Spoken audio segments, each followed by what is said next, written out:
look, you've gotten worse, bro. So now what I want everyone to understand, this is what I want everyone to understand.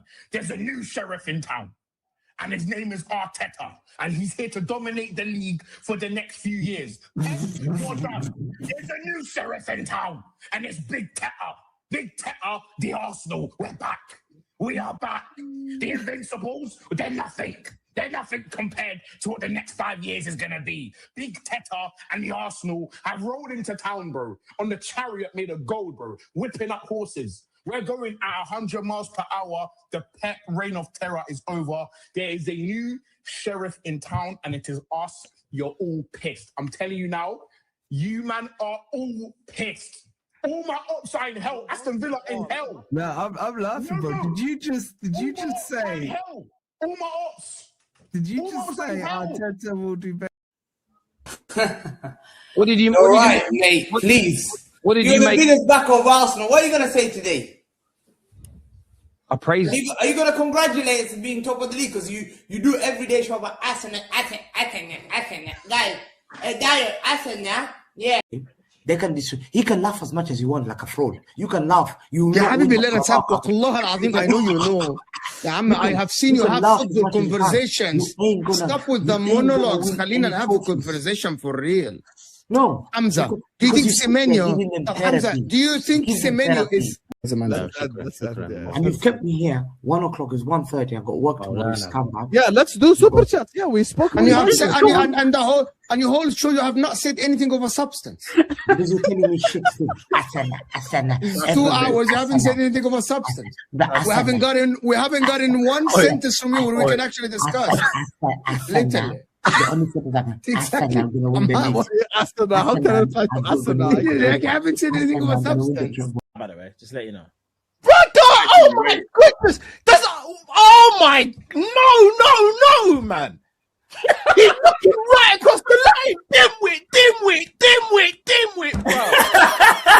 Oh my God. Cal's crashing out. Cal's crashing out.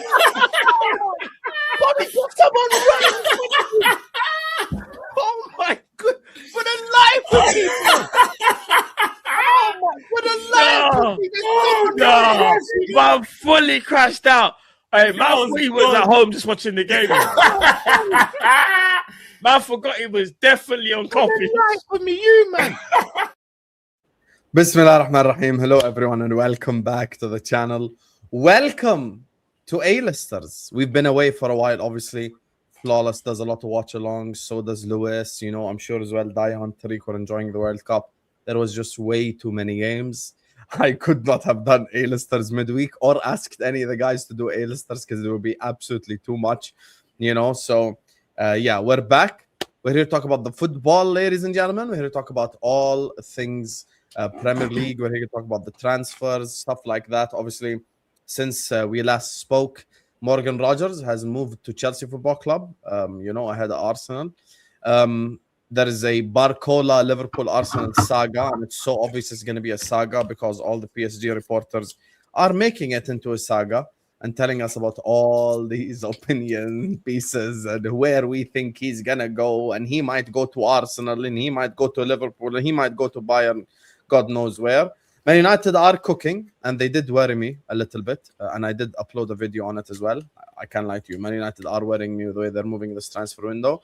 I think they're doing the stuff that we used to do 10 years ago, where they're making intelligent transfers for cheaper that people might not be aware of, like the likes of Andre Santos and Tielemans, instead of spending 125 million on Elliot Anderson. Obviously, they're raising their floor because as much as their ceiling was Bruno Fernandes, their floor was Ugarte. So they're raising that floor and they're getting better squad depth overall.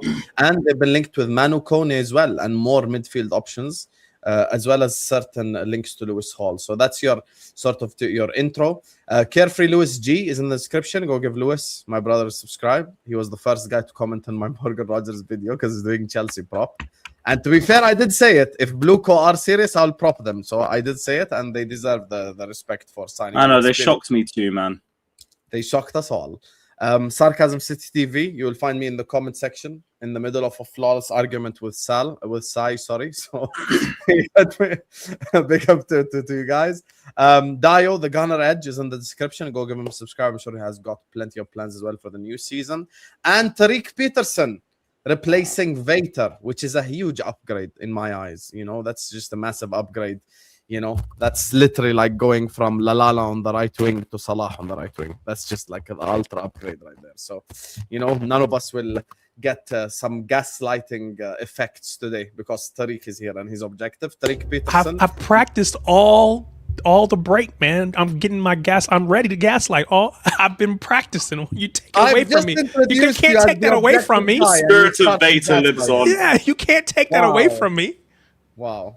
I mean, you know what? Let me put you next to Flawless. You see what just happened right now? Yeah, Blue Brothers. Did you just witness this? Did you just witness what happened right now? I just praised them, Dio. I just praised them. Just praised him. I said, "Oh, you're going from this to this," and he said, "No, I've been rehearsing my gaslighting." I hear it. Facts. He's been drinking some Vatorade before the stream, man. It's crazy. Don't forget. Vader's my guy. I like Vader, so I'm gonna do my best to fill his shoes while he's away. Anyway, big up to you guys. And listen, let's start with the first topic. I feel like let's start with the hot topic first because this has been sort of like the most fresh one, which is the Morgan Rogers thing. Lewis, talk to me, brother. Morgan Rogers to Chelsea. Yeah, Arsenal fans, come get your chain back, bruv. Come get your number one target back. It's gone. Straight on out from under your feet, man. And it is so good to finally get a transfer that I actually like the sound of. To finally get a transfer that I recognize and, unlike Garnacho, absolutely despise the sound of from the first syllable of it. This is actually a proper upgrade for our squad because this is not just their number one winger target, but it was our number one winger target. But he wanted Arsenal first because they looked a little bit more stable than what we did. I can accept it. 10th versus first. One team ain't got Europe. The other team was a Champions League finalist. But Arsenal seem to be moving very stingy this window. From all the reports that we're reading, Arsenal have like set valuations on certain targets that they have. And they're not really willing to fluctuate past that, even though it looks a lot more like a seller's market than I think it ever has looked like in the Premier League. Everybody's overpriced. Everybody's overinflated. They'll tell you we paid too much for Morgan Rogers. I don't care. I don't care. It's just a direct upgrade. I said it on Back Again. We've been playing stroke football all season. Word to Russian Alex. Our entire left-hand side has been dead. Garnacho, Gittins, Neto, mid v mid v mid. This is a clear upgrade on everything on the left-hand side. And it's also more defensive work as well on that left-hand side. So we won't be getting exposed all the time. It's a clear upgrade for us. And I like that we've moved in silence because I've been critical of everything this window because nothing has been happening. But they're showing that they can move in silence because we didn't get any updates, any hints that we had progressed in a Morgan Rogers conversation. No personal terms agreed, no fee agreed, no nothing. Just done. Finished. It's already done. Medical's already booked. Lacroix looks like that might get done this week as well. That means I'll finally have a back two that I actually respect for the first time in years. And I still want another one on top of that. But I'm trying to quietly say it looks like we might be making the right moves this summer at last. Or at least got the patience to see it out now. Because we wouldn't have done this last year. Or even the year before. The last 2 years, all I've done is complain about recruitment. You finally got me someone on the left-hand side. That was one of the main things I wanted Chelsea to sort out this summer. Now sort out the back two. Because we got one game a week and it's a big cheat code for us. If we can just use it. Because if you have a strong enough starting 11, you could do anything in terms of like how far you can go up the league. We've seen it with Man United. They were 15th. They went up to 3rd. All with one game a week. And that was with Amorim for half a season. And they still managed to get 3rd. Just please pattern this window. But it was good to see that we still got our pull about us. It's good to see that both badges, the World Champions badge and the Chelsea badge, still stands for a lot. And we're still an attractive proposition to a lot of potential players as well. Shout out Javi Alonso. And Chelsea, please get me my centre backs in so I can really start talking reckless. Big up to KG who says, Lewis, that's a nice headset Dio has on. Should we snatch that too? The Chelsea. At the Chelsea. And also, one other thing to add as well. The left wing market looks fucking dead. It looks so disgusting. If they're looking at the right wing market. Yeah, look, right wing, we're fine. Left side, that looks horrible. I've got Morgan Rogers. I'm going to ask you a question before we open the floor for everyone else as well, because you did mention it. And big up to you, KG, and everyone. Like I said, guys, please let's get the likes up. KG, my G. Everyone knows I need you guys' help during the transfer market, and also these shows are going to have a couple of changes as well. Even none of the guys know about them as well. So just wait and see, guys. We have big things planned. So hit the like button, subscribe. Lewis, you said that you're shocked. I'm shocked as well. Do you think now that you will go on to like keep doing this during the transfer window, because you're also linked to Lacroix at centre back, so that's another Premier League experienced player? Do you think that your ownership has realized their faults? Because listen, we disagreed on Pochettino. Let's not open up that can of worms. We disagreed on Pochettino, on whoever. But at the end of the day, my message was clear from the start, which is anti the owners. I think the owners have ruined Chelsea the most. Do you believe now with the players that you're linked with, you're actually going to change the way you operate and not do all this young, inexperienced players and etc.? I'm going to wait till the end of the window. It does look a bit like that. And it's why I feel a lot more reserved in my feelings for the window as opposed to how I was a few weeks ago. But I still need to see it out. Like, Blueco have been horrible for the best part of 4 years. Like, you look like you're on the right path. But this summer will tell me a lot.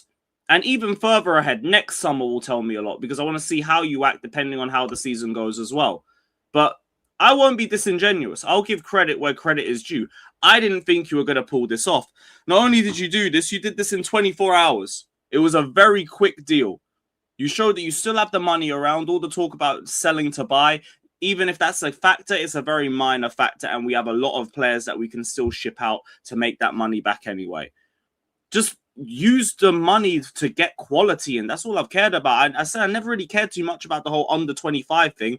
As long as you're buying players that are good, players that at least are somewhat proven. You can have under 25 talent that is proven.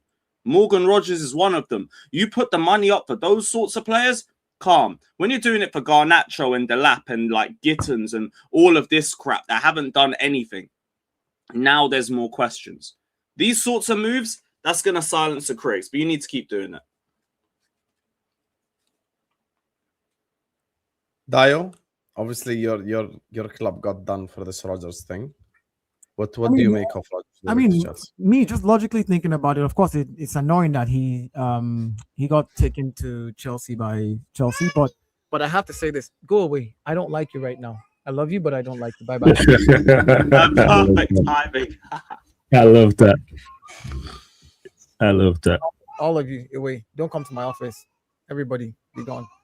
Thank you very much.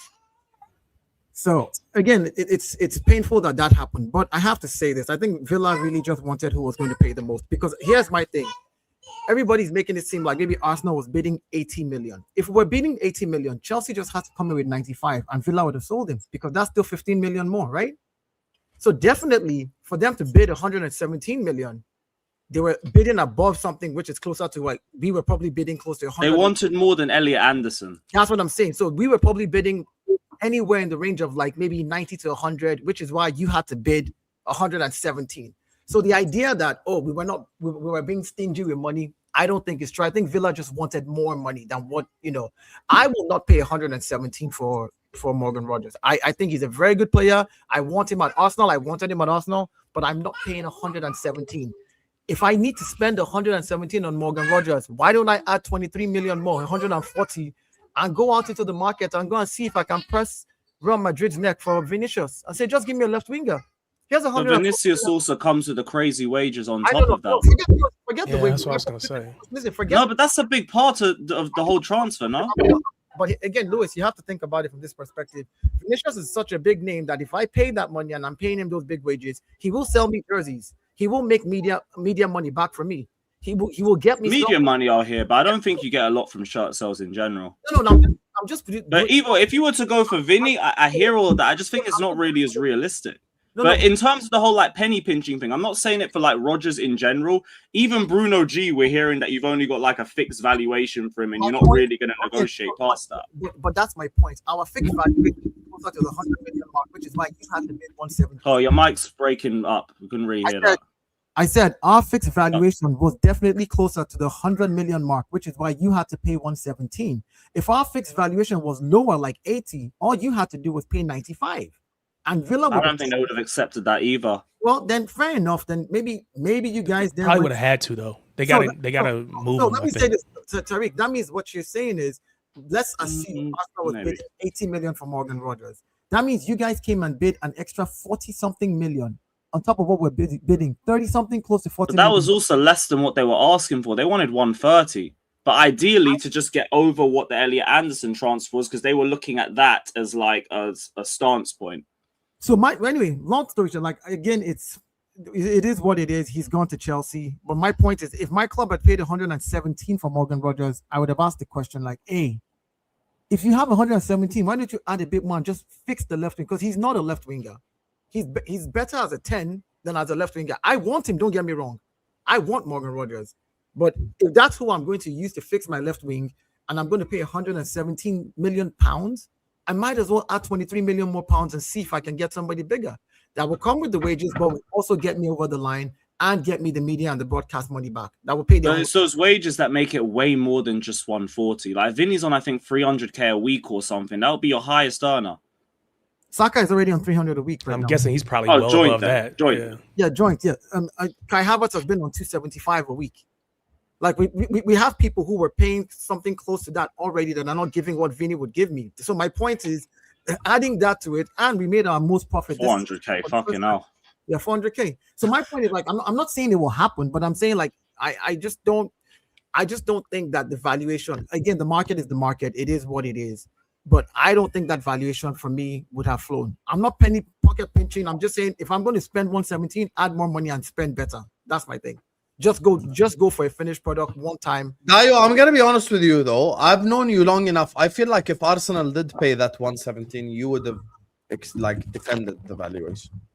No, again, this is what I said about Morgan Rodgers. I said he's our main target because of certain criteria. He's prem proven, he's played in the Champions League, he's young, he's very good, but his valuation is not the same as that of Barcola, who's won the Champions League. His valuation should not be on the same level with players like Vinny. His valuation should not be on the same level with those type of players. I understand that, but I've known you long enough. I feel like if Arsenal paid 150 million for Morgan Rodgers, you'd be here telling us that he's Premier League experience and that he's an England international and that he's done all this. Again, Hussam, you've known me for a long time. Even when we paid 105 for Declan Rice, what did I say? I said that's not his valuation. I don't know why we did that. I didn't value him at that. But you understood then that that's what the market is. That's why I said the market is the market, and I'm glad that. But that's the thing. Everyone's overpriced. I'm telling you, we overpaid for Rodgers, but I don't really mind. Yeah, fair enough. I'm saying my thing is, if I'm as a current champion, if I'm going to have to overpay for a player, then it has to be a player that I can guarantee me the next win. Morgan Rodgers, yes, is going to fill and do a job, but is he the guarantee to win me a Champions League? He's not the guarantee. That's not the player that's going to guarantee me a Champions League. Yeah, but no player is a guarantee. No, when I mean guarantee, I mean that has played more in the Champions League, has a lot of experience, and can bring something to. The player can take the game by the scruff of his neck. He would have been an upgrade on your left wingers. He would have been an upgrade, but my point is at that valuation, I agree with you. The market is overpriced. But if I'm going to be spending overpriced money, then I might as well just go ham. Do you understand what I'm saying? Like, let me go ham. If I'm willing to pay 117 for Morgan Rodgers, why don't I spend 150 on a player who's done it more? You're saying go get Vinny. Do you expect your club to go in for Vinny then? No, I don't. I'm saying that Arsenal is not going to spend that because you lot still need a left winger. So if you want them to make that push, like do you demand that of them to make the next step? As a fan, yes, I'm saying like if you had paid 170. Also, it's not a little more for Vinny. Don't tell me that his contract is expiring. Madrid won't sell him for less than Madrid won't sell him for less than 200 at this. Here's what I'm saying. Not with his contract expiring though, with a year left. Here's what I'm saying. But flawless. Let's be objective about this. Vinny Jr.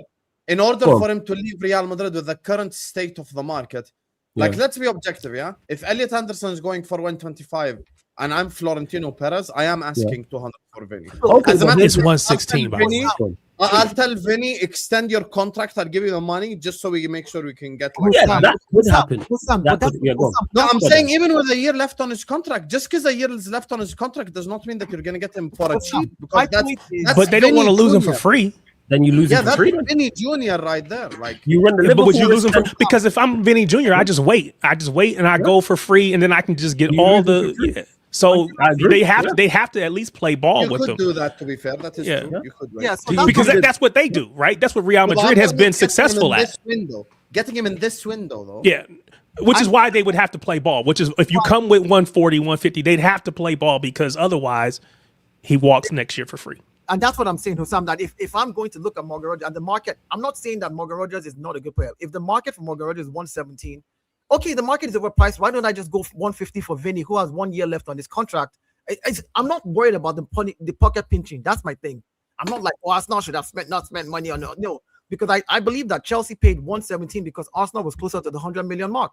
There's no way you're telling me that Arsenal was offering 75 and then Chelsea came and offered 70 million more. You guys apparently refused to go above 100 million. And then Morgan Rogers got frustrated with you talking to other targets, and Villa got frustrated with you, with Mikel having face-to-face talks before speaking to the club. But that's what I'm saying. I'm saying we didn't want to go for 100. We were at 100, so you paid 117. Fair, right? So now, if Arsenal is going to play ball in this market, they have to sit down and look at the market and say, hey, if this is the price of players, then you have to go ham. You're the champion. You want to step it up a notch higher. We'll come to Arsenal and Liverpool next. But just one thing though. So if you don't get Vinny and you get like a Leao or a Rashford on loan or something, you're not going to be happy with that.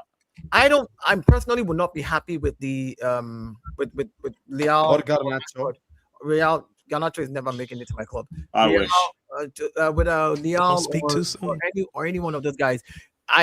If we got, again, from what we've been told, our list was Morgan Rogers, Barcola was next. So if you're going for Barcola now and you can get that deal through, fair enough. You know, you've gone from your number 1 to your number 2 target. Whatever the price is. I like Leao. I can't lie. I think Leao a good player, you know. We'll come to Arsenal in a bit, but just from a Chelsea perspective. If Chelsea, and this is a question to all of you guys, flawless, you know, because you haven't spoken on Chelsea yet, let me ask it to you. If Chelsea continue to make these type of signings, because we've seen Chelsea for the last 4 years, young kid, random player, young kid, blah, blah, blah.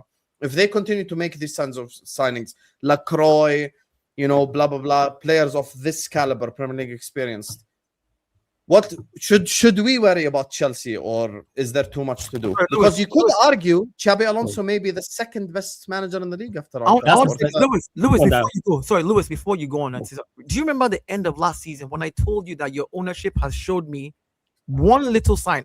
Flawless, you were here when I said the ownership has showed me one little sign by signing Xabi Alonso and publicly saying he's going to be in charge of running whatever players he wants and where he wants to go. And your ownership has realized their mistake. You said no. And I told you, I said, watch out in the summer. I said, when people start behaving this way. I think I remember this. Yes, remember I told you, I said, the way they're moving, the way they're behaving. I said the fact that they've now decentralized your medical team from being the people who pick the players, they're literally correcting the things that we were pointing out as errors. I told you, I said, but you, of course, as a fan, you're more emotional about it. So you're like, you don't see it. I see it. I'm starting to see it a little bit myself. I just need a lot more before I start to put my trust in them. So but I hear it. Like we are looking like we're moving a bit more different. Like we're not hearing constant daily updates. Things just get done immediately. And we're starting to look a bit more towards Premier League experience, and everything we're doing is having the managers say so, which wasn't the case with our last coach. To change your salary structure, from what I hear, I don't hear the whole we're going to peg you at this and bonuses. I hear like people are getting, from what I'm hearing now. If that is the change that you're looking at in the administrative, then things will change. And I said this. I'm not sure because I don't know what Rodgers is on yet. I don't know what his salary is as well, but I heard that, like, you know, again, salaries are no longer like a thing where it's based on solely on bonus. Maybe for some players it might remain, but the fact that they started making that change last season, I told you, I was like, look, when you see administrative people doing certain things, you can tell where they want to head now. It's not that difficult. The players you're linked to are not 21-year-olds anymore, are not 19-year-olds. They're not bringing that Esteval, even though he's talented. They're not dependent on that. So at the end of the day, they've literally realized what their mistake is because they've tried something and it didn't work. And you have to remember, your owners are basically investors and hedge fund guys. Hedge fund guys, if it's not working, they pivot to make the money. That's all they care about. And if this is going to make them money, they are going to. I hope you're correct, man. It looks like we're on that path. I'll give you that. It does look like we're on there. But I need to let the rest of the window play out. That's why I'm not talking too crazy. I'm just saying Morgan Rogers, that is a massive upgrade for us. Now I feel relatively happy with my forward line and my midfield. Now we need to sort the back. That's been our biggest problem out of everything. You sort out the defensive line, and then, we're ready to go for next season.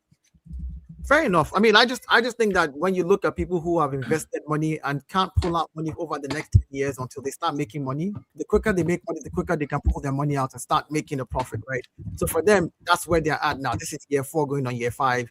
Your ownership are investors. Investors don't waste their time. Like, they want their money as quickly as they can. And watch, that's what they're going to try to. They're going to try to get you into Champions League. They're going to try to get you into, because that's broadcast money. Just making it to quarterfinal, you're looking at 70, 80 million euro. So again, no, and that is definitely fair. To answer your question, Morgan Rogers is still young, though.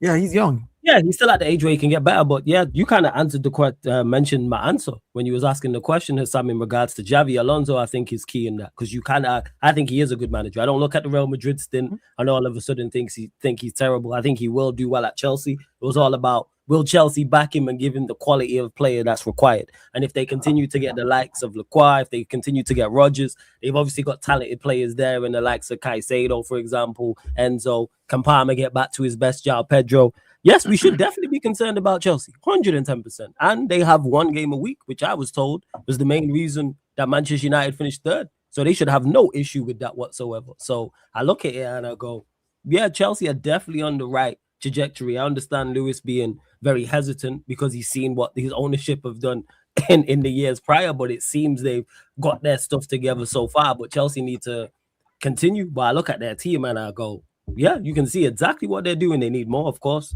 Lewis will tell you about the holes in Chelsea's 11 and their squad overall. But if you're a Chelsea fan, you're looking at it and going, all right, we can do this. And Morgan Rogers is a big steal. Yes. Have they overpaid for him? Yes, in my opinion, but you finished 10th. So that's the situation to overpay him. You finish 10th and you should be nowhere near there. It makes sense to quote unquote overpay. Same way with Spurs. You finish 17th back to back. Yes, you better overpay for some players and get that shit right. So that's how I look at it. You need somebody that's going to change the trajectory of where you're at.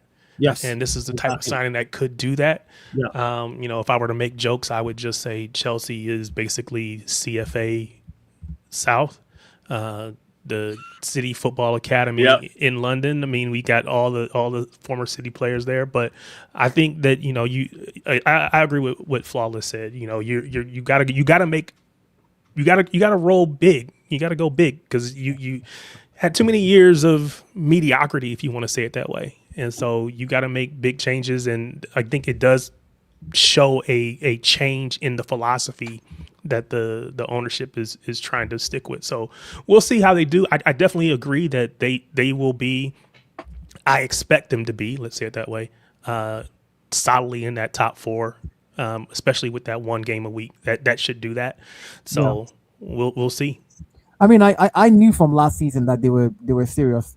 Getting Xabi Alonso just says it all first, because you don't get that caliber of manager after Rosinha, because they could have gone down. I think the last time Lewis was on a panel show like this with everyone praising his club was like 9 months ago. So this is the first time. Like, I've never, I deeped it while Dio was speaking. I looked at Lewis and he's never been so chill during a Chelsea section. Usually he's looking to the right, looking to the left. His head's gone. He's annoyed at like 5 different things.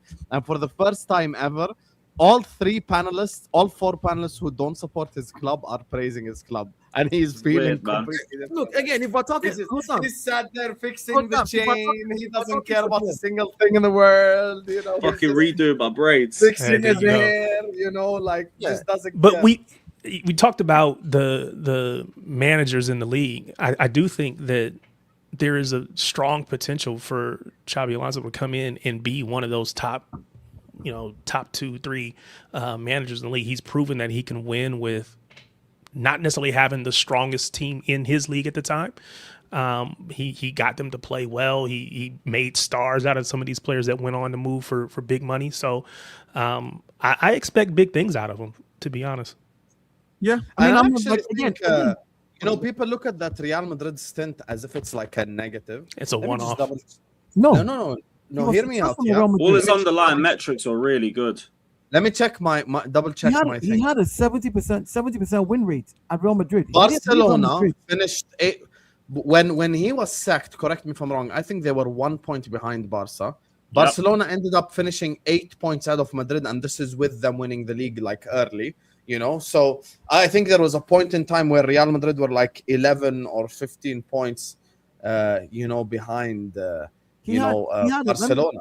Let me put it this way, Hussam. He had the 74% win rate. The reason I know that is because I wanted Alonso at Liverpool as well. So he had the same win rate, or just roughly around the same win rate with Michael Carrick, and Carrick took them from 15 to 7.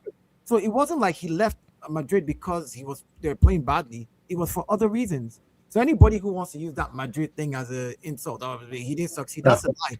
That's why when he was appointed, watched him. That's why when he was appointed, I told Lewis immediately. I said, "Your ownership have changed."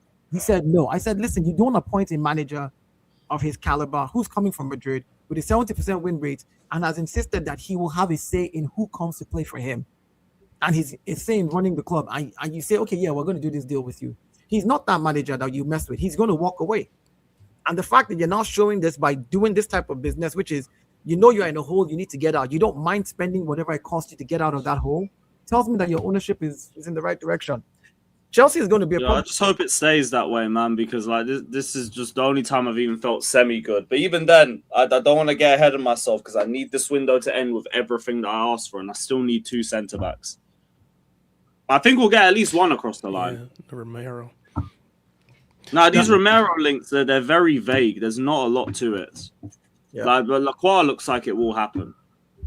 Yeah, Wouldn't that's mind the- Romero, though. Wouldn't mind that. That's accelerating the Lacroix one. That is accelerating at a pace that makes you think that, yeah, it's going to happen. But Chelsea, they can say, when Dao mentioned it, when you hire a manager of Xavi Alonso's caliber and what he's done, it is a signal of intent to everybody, not just the club. And then you go get Morgan Rogers as well for big money, who's been one of the better attackers in the Premier League also. So if you're Chelsea, you're looking at you going, carry on. So yeah, I'm pretty sure you're there, Lewis, in regards to carry on. Just carry on. That's it. Like, I'll give you credit for it. I won't be disingenuous about it. You've made a very good move. I just need more because we ain't recruited well for years, and we need a lot of outgoings too. That makes sense. I hear it. Yeah, this Chelsea is going to be a problem. That's the truth, and it is what it is. But my thing is, make sure you take the advantage now. Like you said, you guys have you got what? 1 game a week, man. Like with the way the league is, with the way the amount of games teams play are, and with the amount of players that have gone to the World Cup, while we've had a lot of players resting, make that count. Because that's a cheat code, but you need to use it.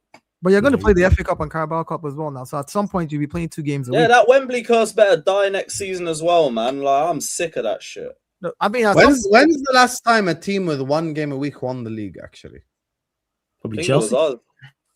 Probably Chelsea. Conte. When's the last time? Conte. 4 or 5. 9 years ago. Oh yeah, that's true. That happened. Was it Conte? I remember Liverpool challenged them 13-14 with 1 game a week.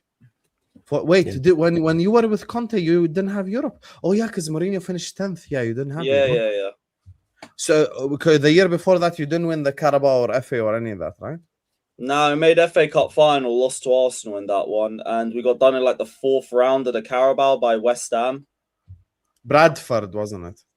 No, that was the time we won the league with Mourinho. Bradford, yeah, that was I remember that game as well. Didn't they beat you 4-2? They came from 2-0 down. Never forget that. Hey, that was at your gaff, right? Yeah, the bridge, bro. That makes no sense. Was it Johnny Stead? Did he score? Oh, no, I don't remember none of them lot.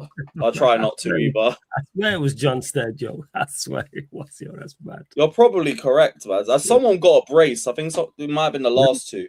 Yeah, that's what I'm saying. Mad. It was some big lanky striker. That's John Stead, man. I'm telling you. That sounds proper League One. It's John Stead, I'm telling you. Random, I remember. I believe Arsenal and Man United are trying to complain to FFP for Europe, which doesn't bother Chelsea as we are not there. I expect a big window before settlement next year. Also, hearing directors will get axed. Good. I mean, we don't know which directors, the Chelsea directors. Yeah, probably Winstanley and Stewart, because they're not even doing negotiations anymore, thank God. They're the reasons why everything was slowed down, like the whole Caicedo saga, dragging all summer until the owners had to get involved again. Same thing with Enzo, all the way through the January window. Fucking Todd Bowley had to fly to pick up Mudryk. Great performance in the World Cup final. Why would the club buy Arteta another experiment like Havertz for this much money? I rate Berta for blocking it as long as he buys a touchline winger. Berta didn't block it. Berta Wait. just dragged his feet. He didn't block it. Whoa. Rodgers is not I an was gonna say- experiment. Rodgers is not an experiment like Havertz. What are we doing here? Yeah, he's not an experiment. Yeah. Not an No, I experiment. mean, by the way, I think another bit of hope. my thing One is, second, Havertz himself is not even an experiment. again, Hussam, here's what I want to say. I think people That was just, Arteta Unless you're talking about the experimenting. fact that they moved Havertz to midfield. from midfield to like strike. See, here's the thing with people. Striker People, to midfield. people like to be very, what's the word, dramatic, theatrical about things. It's like, oh yeah, Rodgers, no, Arteta said, Arteta did. The truth about it is, it takes the whole backroom staff, the scouts. Why do we go for Solis? Do you know who got us Solis? The new scouting guy that we have, the same guy from Napoli who found Kvaratskhelia, who found Victor Osimhen, the same guy. It's the same guy who told us Solis is a guy that we can go for. This was never on our radar. Now with the Morgan Rodgers thing, fair enough. I just look. My thing is, he's not an out and out left winger. We've gotten rid of Trossard. We brought in Solis. We still have Martinelli, who I think we should move on, right? Which means we still need a left winger. Rodgers would have been amazing in a midfield, attacking midfield position for us, as a different type of attacking midfield. If we don't fix that aspect of the game now, we still have people that can play in that position. They may not be as good as Morgan Rodgers, but we still have people in the club that can play in that position. The left wing is my major issue now. If we got Morgan Rodgers in and still went and did no business for the left wing, I'll be very, very upset. Because But you were looking at Rodgers as a left winger. No, because last season, remember when we're bringing Eze, everybody rumored it that we were going to play him on the left wing. Everybody. But it was specifically reported he was your number one winger target. It's easy for us to now turn around now and pretend like last season, most people did not assume that Eze was going to become Arsenal's new left winger. You remember this? Oh, why don't you play him off the left wing? That's what's going to happen. I do remember this. Yeah, I do remember this conversation. That's not what they brought him for, which is why I feel like even Morgan Rodgers was not going to be our left winger. I don't think that if he doesn't work there for the first two games, Mikel Arteta will do what he did to Eze to him, put him on the bench and try and play him in his best position, which is what he did to Eze eventually. So my point is, our left is the weakest part of the team. Get me a left winger as well. If you had been able to get me Morgan Rodgers and a left winger, I'll be very happy. Wait, he's explained it. Rodgers is the same experiment as Eze. Buying him for left wing would end up in Cam. Why would the club do this again if he failed last time? That's my First point. of all, let me just say one thing. First of all, Rodgers and Eze for me are two completely different scenarios because they're coming from two completely different clubs with two completely different experiences. Aston Villa are a Champions League side and played in Europe before. Morgan Rodgers also is a massive moments player, and he's a much better winger, I'd say, than Eze. And the other thing is as well, this is very poor logic, and I'll tell you why. Let's say you sign a player from the French league at striker and he fails. Just because one guy failed, does that mean for the rest of your life you don't ever want to sign a French league striker?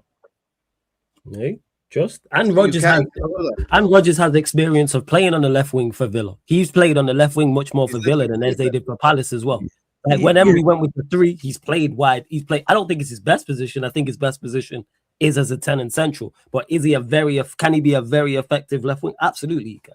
That's all that. It'd be an improvement on what they have already. Aston Villa, Rodgers was left wing. But at Crystal Palace, Eze was left attacking. Hold on, but let me say this for Sam. This is why, for me, as the current champion, you want to step up on your level. You don't bring a player and play him at his third best position, which is left wing, or second best position, which is left wing. You want a player that his best position is left wing, first and foremost.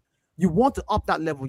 But then why was he Berta's number one left wing target? Because they believe he was good enough. Because they believe that they can convert him to that. No, don't get it wrong, Lewis. I'm saying that it makes no sense to me. I don't know why you would make such a choice where you want to bring a player in and convert his second strength to become his first strength when you know he's better as a 10.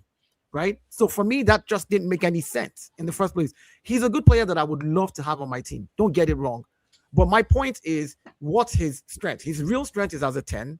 His second good strength is as a winger. We have issues on the left wing, and instead of going for a left winger that his major strength is a left winger, we're trying to bring somebody whose second strength is a left winger and convert him to become our left winger.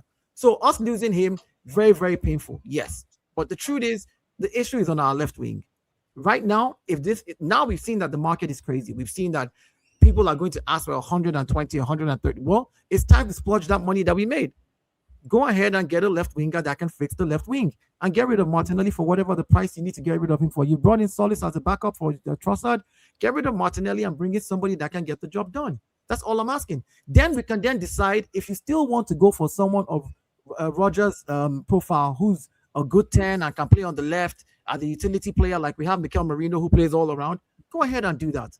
But fix the bloody left wing first. So it's a difference between the way you view Rodgers and then the way Berta's viewing it, basically. Yeah. Again, they have stats that they're looking at. Maybe there's something that they see. Of course, there's something they see that I don't see. I'm just looking at it from what I can see on TV. When I've seen fair enough. That's just your perspective, then. When I've seen Rodgers play his best game, he's played it as a 10. I want him in my corp. Don't get it wrong.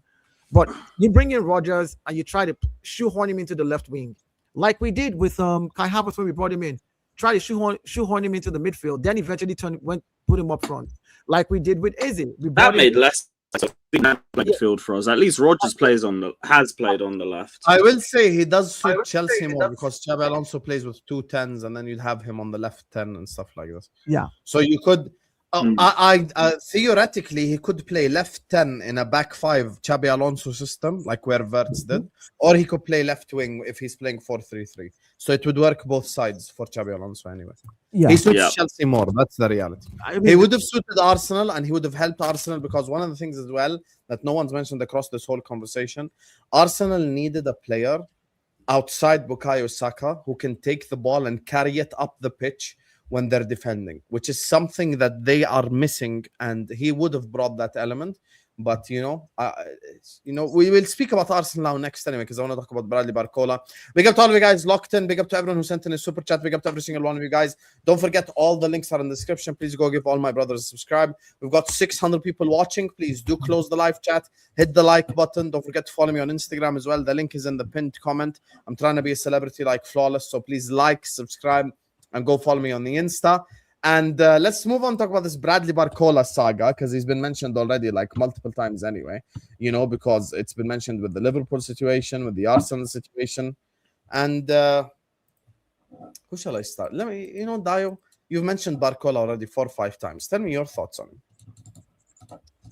I mean, the left wing market is crap anyways. These are some of the best of the worst as far as I'm concerned. So yeah, these are the best that we can salvage from the worst of the left wing market. And I would take a Barcola because he's a left winger who's actually very effective. Now, I know there's going to be the talk of what everybody throws at me. Yeah, he doesn't finish. Look, again, if I have a left winger who can take on this player and can put the ball in the right place, my striker to finish, then I really don't need you to finish. If you can put in 2, 3, 4 crosses, cutbacks into Gyökeres's feet or Havertz, whoever I'm playing, they can put it in the back of the net, then I don't really need you to score. This idea that my winger must score. Now, the only reason my winger must score is if my striker is not getting enough service and you're the only one hugging the ball. So can Barcola do a job there? Yes. He is, like I said, the best of some of the worst on the left wing right now. So Bradley Barcola, for me, again, there were rumors from what I heard. I hate following transfer news because there's always speculation. It was Morgan Rogers, and then Barcola is next on the list. Then they say Liverpool's number 1 target is Barcola, and then again somebody else. It's just way too many dynamics that I don't like to discuss. But if he is on the list, then go ahead and chase it down now, because we need to fix the left-hand side. Chase it down, fix it. And again, I think one of the other things that for me with because if we don't get that sorted now, we can only buy 2 players. Arsenal, because of the FA rules right now, we're full. We've not gotten rid of anybody per se. The only person who's gone is Trossard. So we can't sign more than 2 extra players anymore unless we get rid of players by the rules. So we're literally hands tied. So if you're hands tied, go fix your left wing. if you have to put Martinelli on sabbatical and be paying his wages till somebody buys him next summer, do it. I don't care. You know, if that's what it takes. But, you know, fix the left wing. So Barcola, he's a good option on that left I thought wing. he looked good in the World Cup. Yeah, he looked good every time I saw him play on the World Cup. He looked good. He came on, he scored a couple of goals, took on his man, you know, and he's also a big fella. I think he's 6'1", if I'm not mistaken, 6'1", 6. He's quite tall. Let me see what his stats are actually, how tall he is. He's 23. He's 6 foot tall, which is, you know, again, a good height. Arsenal are good at set pieces. Someone like Barcola in there, hey, you know, come add that to your toolkit as well. Get me the Giants and let's just go back and do this again. You know, so Barcola, yes, I think for me, out of all the wingers out there right now, left wingers out there right now, I mean, I would be looking at him. I would be looking at him. For that price though, Dio, that they're talking, you cool with that? I know, but I'm saying that's the market though. I mean, look, dude, they just paid 117 for. Is that the value for Morgan Rogers? No, it's overpaid. No. So my point is, yes, we're going to overpay regardless. So you might as well overpay for the best of the worst left wingers. Like, don't go settle for Yildiz and pay 100 million. Don't go settle for another left winger and pay 110 million. If Barcola, can I tell you something flawless? Because my club need a winger, I've been doing research, and let me tell you how bad the wing market is. Liverpool want to sign Bradley Barcola to play him as a right winger. Never mind left winger.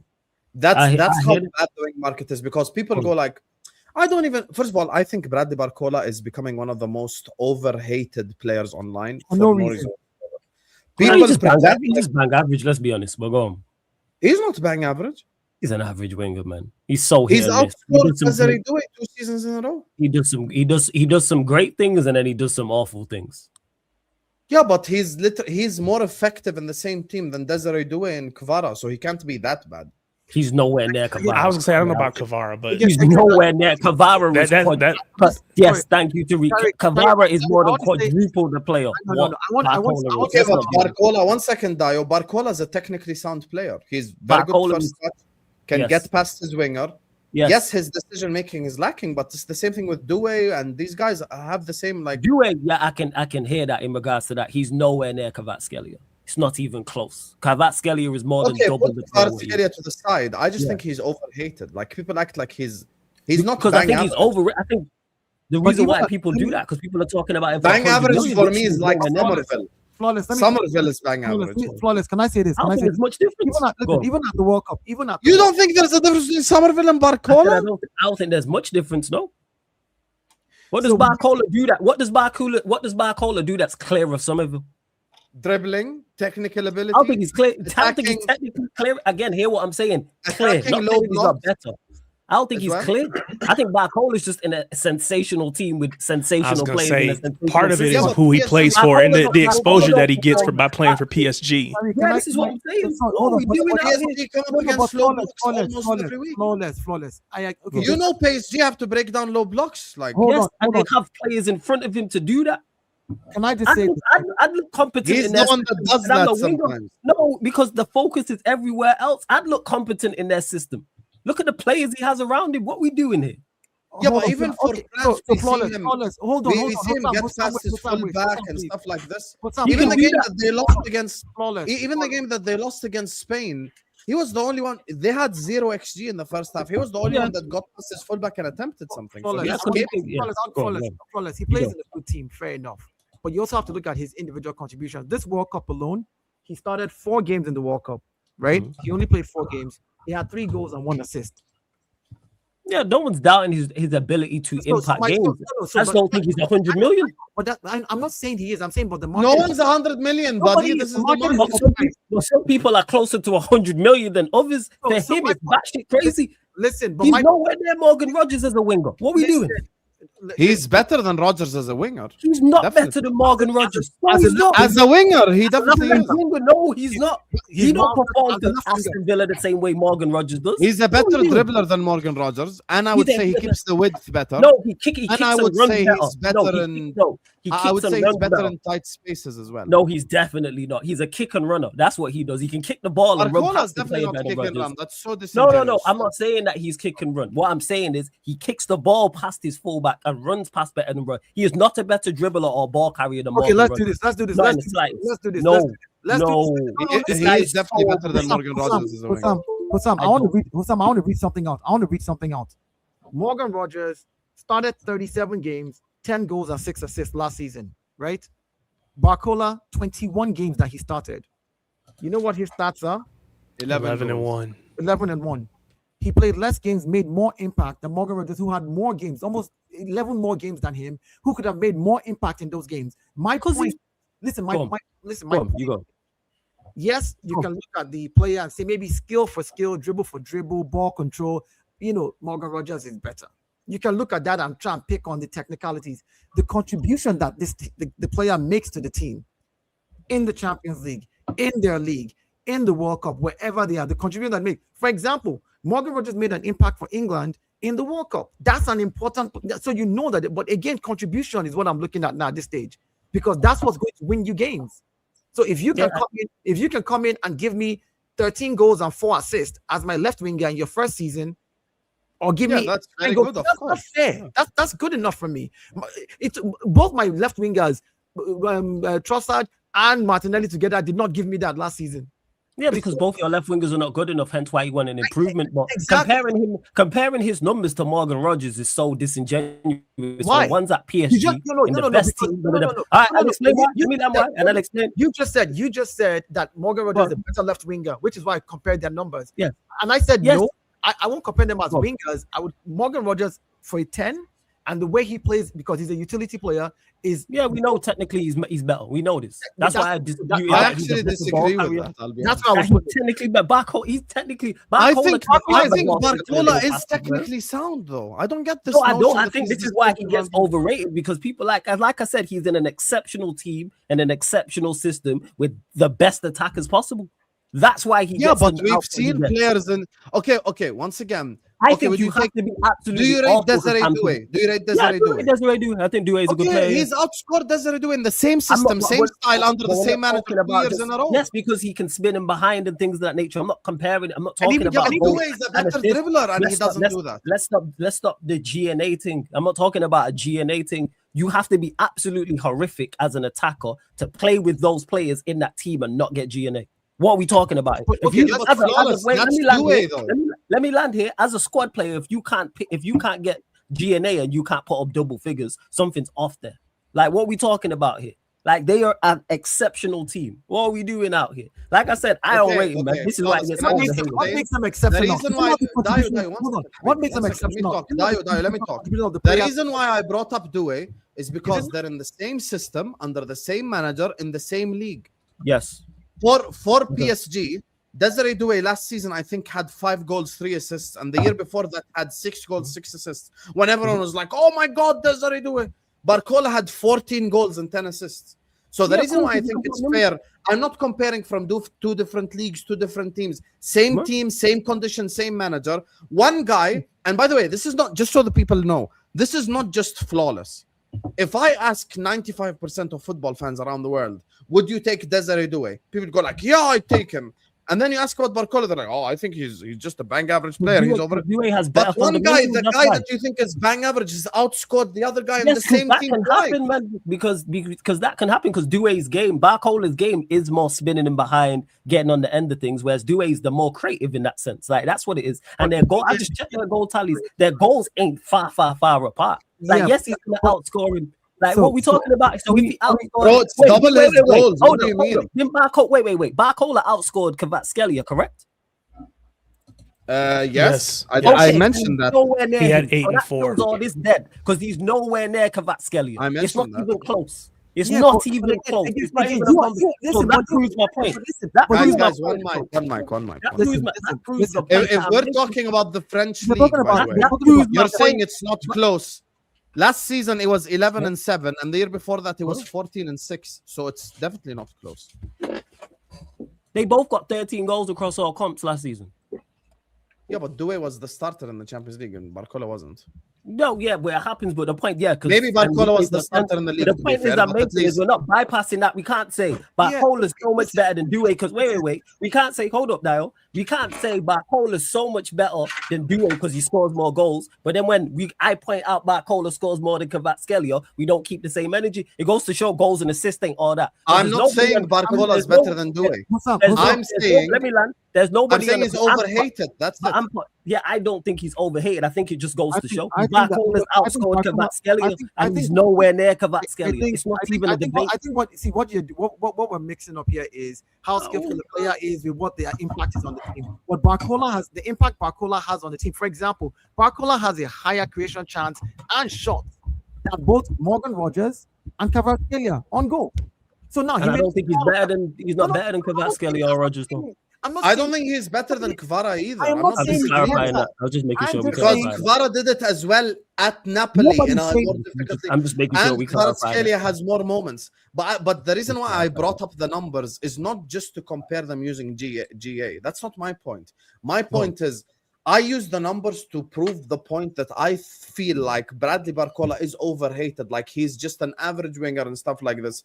Yeah, but one winger that all the world would take has half his numbers almost in 2 seasons, and people would take Desiree Doué. So would I. I'd take Desiree Doué. Yeah. I'm just pointing out that I don't think Bradley Barcola... okay, I'll put it this way. Bradley Barcola walks into the Premier League and he's probably the second best winger immediately. That tells you all you need to know about the left wingers in the league. Because probably no, he's the second best winger full stop in the league. Yeah, but who's first? But that tells you all about the level of the. When people do that, the reason why I don't, because if the left winger, if the left winger's overall standards not high, that's easy to do. If Liao joins his top 5, I don't rate Liao highly. What are we talking about here? I'm not a big fan of Doku. It can be argued he's top 5. You can be average and still be one of the best if the overall level is average. We got to stop doing that. One second.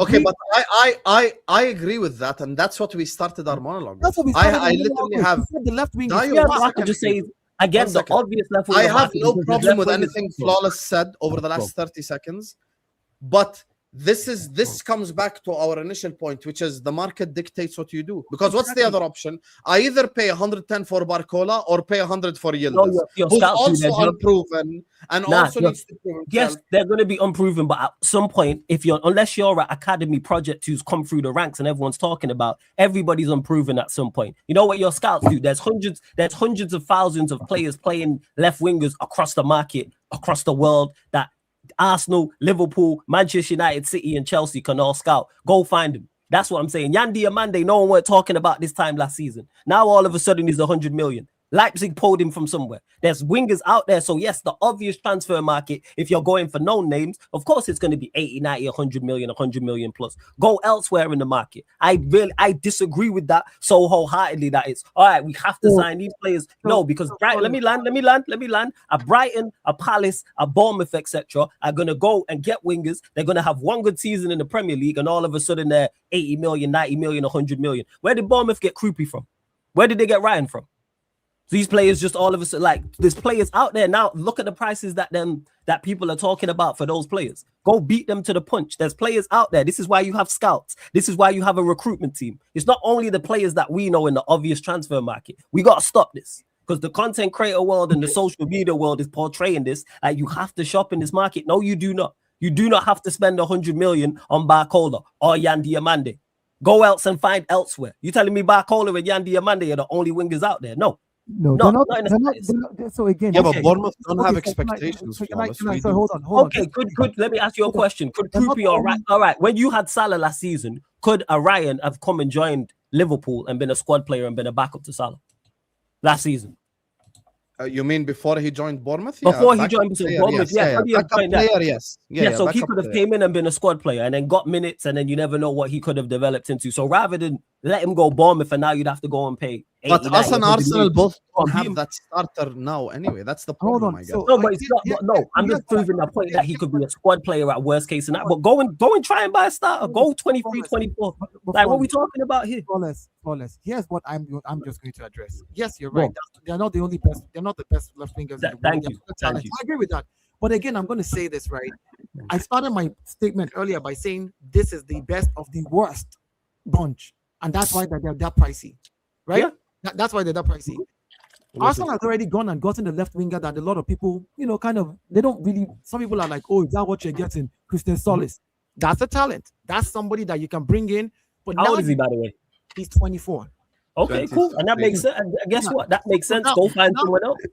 Now you need to find somebody. He's 23, actually. 23. Okay. So now you want to go get another player who is going to be a starter for you because you already have like a Christian Solis, which is why I'm saying the best of the worst bunch of left wingers available, because you've gone and done the talent thing, right? We've done the talent thing with Christian Solis. We've gone out there, scouted, just like you said, and brought him in. Now let's go get the best of the worst bunch that are the top, because again, there is something that comes with in football that comes with when people perceive a player as a top level player. There's a way that, until that player is found out, there's a way defenders kind of defend against you until they are fully found out that you're a fraud. And also, Flawless, that scouting that you're talking about, both us and Arsenal did. Arsenal got Zolas and we got Munoz. So both of us did that part of the equation. But I'm going one further. If the Liverpool scouting team can't find a winger to start for Liverpool, they need to be fired. They're not equipped to do their job.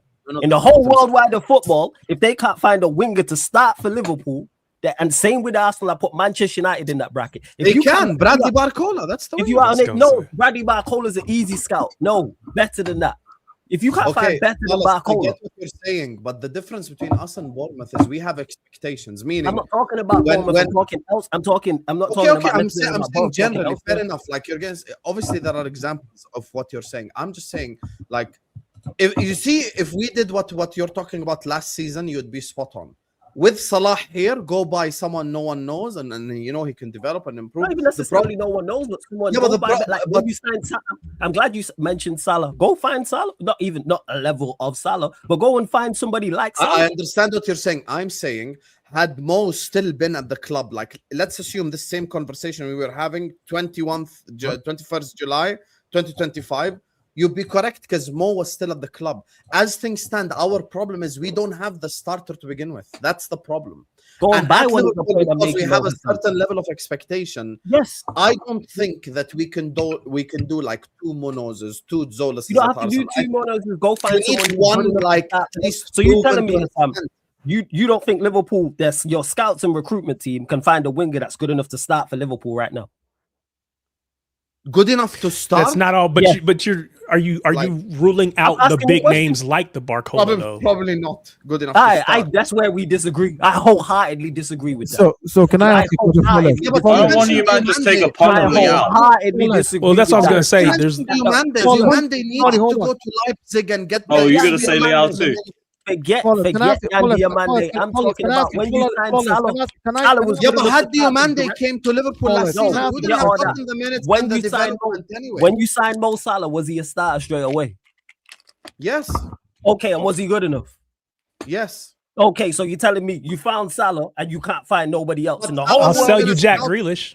But Salah wasn't a scouting job because he wasn't team of the season in Serie A. Okay, so go find some. The point is I'm making. He wasn't team of the season in Serie A. He wasn't some random guy. So go back to Serie A then and find someone that's team of the season. It don't have to be the other guy that we can find is Yildiz, who's also 100 million. That's the problem. You don't have to be Yildiz. Go elsewhere. You telling me these are the only players out there? Again. This is the thing, Flawless. Right now, if Salah was at Roma right now, he'd cost 100 M's. Yeah, he would. I'm proving a point to talk about. Forget them being known. I'm talking about the talent level. You're saying that in the whole world, before you go, Gaio, the whole world of football, there's no one that Liverpool can go and find to start this season. Your scouting department needs to be bummed in. Rafael Leao, no. Can I something real quick? No, Leao. It's a wrap, yo. The whole world, there's thousands of footballers playing football across the globe, and you can't find one player to go. Brother, Leao is 50 million. He is 40-50 million pounds. There's expectations at the club. Flawless. You're ignoring that expectations for 40 or 50. You might be worth a punt on Leao though. Let's not play that game because when a winger, one second, when a winger joins Bournemouth, it's not the same as joining Liverpool. So you're wrong there. You know this, or Brighton or whatever it is. Of course there is. What about Leao? For 40 or 50 million? I'm with Lewis. You got it for 40 or 50. Why not? Wait, I want to ask Flawless. I don't mind Leao. For 50, I take Leao. He's right there. I don't mind Leao. I think Leao's a good sign. I don't mind. The scouting question that you brought up, flawless, right? Where you said a scouting team should be able to go find a player that can start. Yes. So basically, let's be realistic. If a player is that good that can come and start for a club, because, for example, if a player is that good that can come and start for Real Madrid, there must be something special about that player, which means every other club that is a top club will already know about that player. That's a talent. No, that's so not necessarily. Players can miss players. People can miss players. That's not the case. Again, not the case. Let me ask you a question, Dio. Let me ask you a question, Dio. Is Pacho one of the best? Let me ask you a question, Dio. Is Pacho one of the best centre backs in Europe right now? Right now, yes. Okay, and he went to PSG and started and was fine. Correct? We all in agreement with that. Pressure situation at PSG and help them win back-to-back Champions Leagues and build a dynasty and probably continue. He's probably gonna hold on. Yeah. I'm not about to answer the question. You just said it yourself earlier in this stream 10 minutes ago. PSG is the best team. So Patrick coming in, they can hide all his mistakes. Like you're saying that Barcola he improved them. They weren't because they weren't him at the point. That's you're being disingenuous, Dio, because they weren't him beforehand. No, they wasn't because they wasn't him. But Pacho is a starter for them. He's their best centre back, without question. What we talking about? Pacho came from Frankfurt. Okay, so this is my job. No, it is. So how come nobody knew him then? Because we all take him with our team. Wait. Okay, so how come none of our teams went and got him then? Because none of us wanted a player like that. So wait. Wait. Let me ask you this, Sam. Outside of Arsenal, because they have Gabriel, would Pacho not start for all of our teams? Currently, yes. The armband. So when they signed, of course, even when they signed him, because he hit the ground running when he got there. So how did we all miss him? Yeah, but I'm saying at the time, none of us needed him. What are we talking about? Pacho starts for every one of our football clubs, bar Arsenal. What are we doing? So at the time they signed Patrick, what I'm saying, at the time they signed Patrick, nobody knew about him, but he was highly. Dio, I'm proving your point here because you mentioned about everybody would know. Everyone would know about Patrick. When you said scouting, you're not talking about going to like clubs that are known because we can see the players. For example, we can't. No, we're talking about Pacho. You were talking about Pacho 2 years ago. Show me the streams of people talking about Pacho. I'm not saying 2 years ago. Okay, then, and now he's one of the best centre backs. He was playing in the loose link. Where's the video, Sam? I can type it. How many live streams you doing? Was he playing in the competitive league? Yes or no? With a good team? Yeah, he's playing in the competitive league. Yes. Good. So my point is, he was already a player who was good and could get better if he goes to a better club. That's what Pacho was. The difference is you're talking about scouting a guy that has no scouting. Let me clarify. Let me clarify. I include Pacho in that. That's what I include him in that. That's what I thought. When I'm talking scout, yes, because he wasn't the obvious one. People weren't running up and down on live streams talking about Pacho. What are we doing out here? But people weren't jumping up and down saying what a player, what a level he is. What are we talking about here? What are we doing out here? Yeah, and. No, but here's the thing. You're saying someone who's unknown and scouting. I don't think. No, not necessarily unknown. Not necessarily. Just some. When I say unknown, I'm talking about somebody. Let me clarify, Dio. Let me clarify when I say unknown. Somebody that everybody's not jumping up and down. When you lot would link with Pacho, Liverpool fans weren't running up and down talking about we need to go and sign Pacho like you lot are talking about Barcola or Yandy Amande. That's the point I'm talking about. Pacho wasn't the name on everybody was mentioning. He wasn't a player who everyone was saying we must go and buy, but clearly he's of a high quality, and everybody missed that. That's the point that I'm making. Yeah, but you could argue not everyone's jumping up and down about Barcola either. Many fans of Arsenal. If he goes for this money, he's gonna be the many fans of Liverpool and Arsenal don't rate him either. Can I tell them about this money issue? I've been trying to. This is why the market is broken, and we all know this. City paid 116 million, and that is not the valuation for Anderson for me. Let's be honest, like that. I think that's an overpay, 100%. 170 for Morgan Rogers. I think why? No, I think it's overpay. I think I'm not saying he's not talented. Don't get it wrong, Tarik. Very talented player. I'm saying what the market has become. This 100 million, 117, 120 million market is ridiculous because you're going to get players like Barcola that I rate, but I don't think he's 120 million. You'll be forced to buy them for that price. Because of what the market is what I'm saying. So my thing is, let's leave the money out of it. Let's not pocket watch and penny pinch. Let's just agree that the market is broken until they fix it. The reason the market is broken, think about what happened last year. The Premier League made almost 3 billion in broadcast revenue. the most they've ever made. 3 billion all over the world. Yeah, everybody rich now. Everybody's rich. So people don't really need to, like, my thing is some of these players, even their skill set, I'm just like, it is what it is. You're the worst of the best. You're the best of the worst bunch. I'll take you. But the market is broken and this is what I have to pay. Then that's what I have to pay. Right? So people like Christian Solis that we got from Club Brugge, 40 million, 23-year-old. What has he done? Yeah, he has big numbers in the Belgian league, but is it going to translate? Like, you're looking at this kind of player. I'm not watching, so I don't know. Yeah, that's what Mimu saying. I'm saying, like, you're looking at a player and you're thinking this guy should not be more than 20 million. But that's what the market is. That's what the market is. No, so let me ask this question, because we criticize Chelsea for buying really young project players, sending them to Strasbourg. Many of them don't hit, and they're hoping that some of them do. That's really what Flawless is saying. They're trying to go scout these players that are maybe still a couple years away from their breakout, but they're buying them now early for cheap so that they can then, when they do hit, it's pure. Even if they don't hit at Chelsea, it's still basically huge profit for them if they have to sell them more. So, like, I understand. So I feel like we can't have it both ways. You can't criticize them for buying those young players with an eye for potential, but then also say, well, but we're not scouting. We're not doing, you can't have it both ways. I think, Tarik, the criticism of Chelsea. You can definitely have it both ways, because criticism Liverpool, for Chelsea for me was. No, 1 second, Dio. No, forget criticism. The problem is Liverpool, Arsenal, and Chelsea over the last 5-6 years, it's completely objective to say that have had completely different objectives and ideas in what they're attempting to do in the league. Liverpool wanted to win the league every single season for the last 5. We were successful in 2 of them. Arsenal, the same.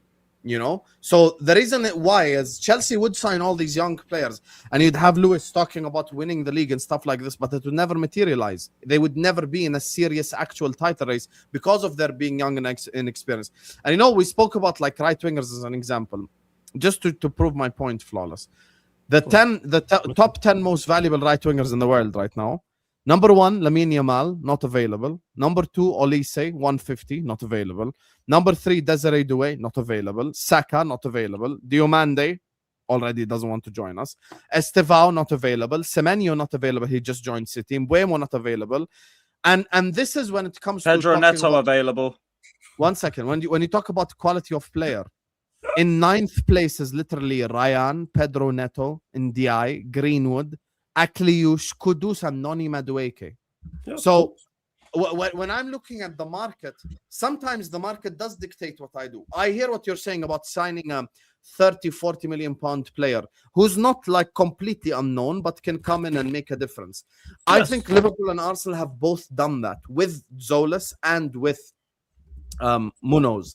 Now the thing with both our clubs is, I think both our clubs are either looking at winning the league again for Arsenal, or trying to establish a team that can challenge and win the league from Liverpool's perspective. Now, if I'm a sporting director at Liverpool right now, the reason why I would look in the direction of the Barcolas and the Yildizes and players like that is because now that I do have my young project player in Munoz and Zolas, I'm looking at a player that at least has some form of experience, has been there, done that can come in and make a positive impact for me straight away. Because I can do the 40 million pound player again. Let's say we sign player X for 40 million. Forget who he is. Let's say we sign him. Even though Barcola costs 110 million, the fact he is experienced and he comes up against low blocks and he's a Champions League winner would actually be a lower risk headed into the season because of the quality of the wingers in the league and the quality of the forwards in the league, than taking a risk on 2 40 million pound players, because they don't exist. Now, the reason why I actually praised Man United is because that situation doesn't exist in midfield. I think there are many 30, 40, 50 million pound very good midfielders. I fully believe that. I think there are good 30, 40, 50 million pound good centre backs like Lacroix available for 50. Now, the problem on the wing, it's not there. It doesn't exist. No. It's not there in the Premier League, which I agree with. Is it out there in Europe and the world, in the whole wide world? Yes, it is. because Who the could list come in you and just- start straight away? Yes, start. because the list. You know why? Because the list you mentioned there of top 10. You know what's going to be crazy? This time next year, 21st to the 7th, 2027. There's going to be 2 or 3 new entries on that list that we don't know about. Yes. So go and get them before they come there. But And before you go, for instance, like Ndai went to Everton. How much was Ndai? How much did Ndai go to Everton for? Look at his age and what he's. You're telling me he couldn't come in and started for somebody? What are we doing there? But There's that's talent what- out there. but To say there's a Started lack with of talent. expectations, we've though. already There's done that. expectations. Listen, Cool. listen. He's better than Gakpo. Flawless. What are the expectations at He's Everton? better than Stay in Gakpo. the He's league. better Come than on, bro. Gakpo, though. But he's better than Gakpo. He's better than Gakpo now because he got the minutes and he started and he played. I think he was better than Gakpo because he was better from when he touched down at Everton and started playing. He's been better. You know why this is disappointing coming from you? One second. You don't know why this is disappointing coming from you? Because you've seen for the last 13 years players put on the United shirt and it become a heavy on their shoulders. So when you come to Liverpool, when you come to Arsenal, when you come to Man United, you have a certain level of expectation. Krupi, fantastic example. Krupi, fantastic player, great player. I don't believe that he would have developed and become the player that he is today if he joined any of our clubs on the panel. Okay, Never and mind that's Bournemouth. cool because he's a youngster. But you telling me there's no one? There's hundreds of thousands of players. he wouldn't have playing- gotten the Wait, minutes. let me go. Let me go. Hold up. They've already There's done that hundreds- deal. there's They've already thousands- done that deal with There's Nuno. thousands of play. There's thousands of wingers playing football in the big world, in this big wide world, and you're telling me there isn't one that can come and join and play for Liverpool. All these players Under playing the professionally and not expectations, one. no. Under the expectations. That's where we disagree. I think that's absolutely ludicrous. You can't bring a That's random ludicrous. nobody and tell him, come win me the That's league. ludicrous. Why You does it can't. have to be a random nobody? You don't have to Because be a random that's your, nobody. that's your It don't have premise. to be. No, it's not. It's not my premise. You are making that my premise. That's my not. You have Your other premise people out is there. scouting No, team. it's not. What's Scout. up? Yes, What's up, scouting. Paul? What's up, Yes, that doesn't mean it's a random note. That doesn't mean it's a nobody. It's nobody's to us. We might not know. That's the point that I'm making. Like you pointed out the central midfield market and how the central midfield market stacked. Yes, the central midfield market Yeah, is it's a stacked. much better In the market. in the Premier League, it's stacked. Elsewhere, it should be stacked. Scouts ain't us. They have a bigger network and a bigger base to work off than us. You're telling me out of hundreds of thousands of wide players playing, Liverpool can't find one wide player to come and play for them. I disagree come with in that. You're not and do random. the expected Yes, to stuff come in and at start Liverpool, yes, no. and do well. Yes. Okay, that's where we That's disagree. the then. problem. And You that's wear where the we Liverpool disagree. shirt I and think you have that's- expectations I and think people that's talking about ludicrous. you week in, I week think out. that's ludicrous. And you One saw it out at of your club hundreds for of 13 thousands. years. How can you No, deny this? them wingers weren't good enough. Point blank. Period. Nothing to do with just being at Manchester Flawless United. signed good players The over the wingers years. were not good enough. Name the wingers who were good enough. Name the wingers that were good enough that left and went on to compete at the top level. Name them. Name the wingers that Manchester United signed that weren't good enough here that went and competed at the top level, Hassan. Name them. The fact There ain't any. There ain't Di any. Maria? I've had this conversation. Di Maria? We know why Di Maria didn't work out here, but people just overlook that. Man's house got broken Falcao? into and his wife was unhappy. Falcao's not a winger. Lukaku Winger. was successful. No, We're I'm saying talking in about general. wingers, we're talking Players about in wingers. general. Lukaku Don't make was it just successful a here. winger. Okay, It's so not just players in about general. wingers. It's Lukaku generally. scored. Lukaku put up numbers here, and I think he helps us win it. But he put up numbers here. Yeah. Lukaku wasn't I not have successful. a What are you talking question. about? This whole idea that scouts can just go out there and there's just some magical player that you can find after all the years Yeah. of technology that You don't is have to be right now. magical just to Oh, be no, a player. let Don't have to be me finish. All Don't I'm have to saying be is this. magical. Don't have to be. Liverpool signed a 22-year-old Victor Don't have to be. Munoz, who is a talented kid that can actually do a job at Liverpool right now. So the thing that you're asking about has been done. The scouting to get a player. Same with them and Zola. Because that's not why I asked. That's not what I said. One, it don't have to be magical. Two, it don't have to be a kid. Here's So what I don't put said. words in Here's my what I mouth. Hold up. No, I'm not saying. No, you're saying I'm this is using- what the scouts have I done. What I'm didn't- asking for. That's not what I asked for. I didn't You ask asked for magical, and I didn't ask for him to be a youngster. So You let me asked for a kid clarify that that. can come and do He the can job. be any age. He could be mid-20s, and he can just be a good player. You don't have to be magical. They've already He done can be a that. mid-20s player, and he can be a good player. He could be They've a already- very good player. Okay, so my You're point telling me is- Liverpool can't find a good winger They've in already done the world of Liverpool football. has the answer to your Alright. question. But why is that a Hold on, smaller risk than Barcola? Stop. The answer Who to made that a Liverpool smaller already risk done that. based on what? Flawless. Barcola's not worth the money is the point I'm making. Listen, Liverpool I think you No can one get is your worth top the from someone money. else. Do you rate Minte? Do you think Minte is a good player? That's good. Yeah. Okay. You know how much Brighton want for him? 80 million. You don't have to sign Minte, Hassam. That's the point I'm making. You don't have to shop in these markets. I'm not You saying don't you're have saying to. that. You don't have to. You keep I'm saying. not saying you you're have to saying buy that. these I'm players. saying Brighton want 80. You don't have to buy But them. there's still a big difference between 80 and 120. And is he worth 40 million more? Barcola's left foot is worth Minte's career. The thing that Flawless is asking for, which is Liverpool should scout and get a good player that can come in and get a job done. They've already done that in Muniz. And that's what I'm saying to you. They've already gone on and signed the Victor Moon. We can't do two Munizes, though. You can't do two Munizes. How do we know Muniz is good? Wait. How do we know Muniz is good? Because you said go scout a good player, so they've gone and scouted. Now, how do we know he's good? We don't know. How do we know Munoz is good? Is the reason why we want Barcola. I don't know if Munoz is good. Actually, that debunks your own point. Because you can't get anyone else. You're just going to go overpay for this player. Flawless, your question debunks your own point. Make that make sense. Your question debunks your own point. Go get another one. Go get two. We don't know if Munoz is good. That's the point. Go and get two. Go and get another one. We don't know if they will succeed. Go and get two. And we don't know if Barcola will succeed either. Yeah, correct. But it's a smaller risk, even though he's a I higher disagree price. with that because I think he's bang average.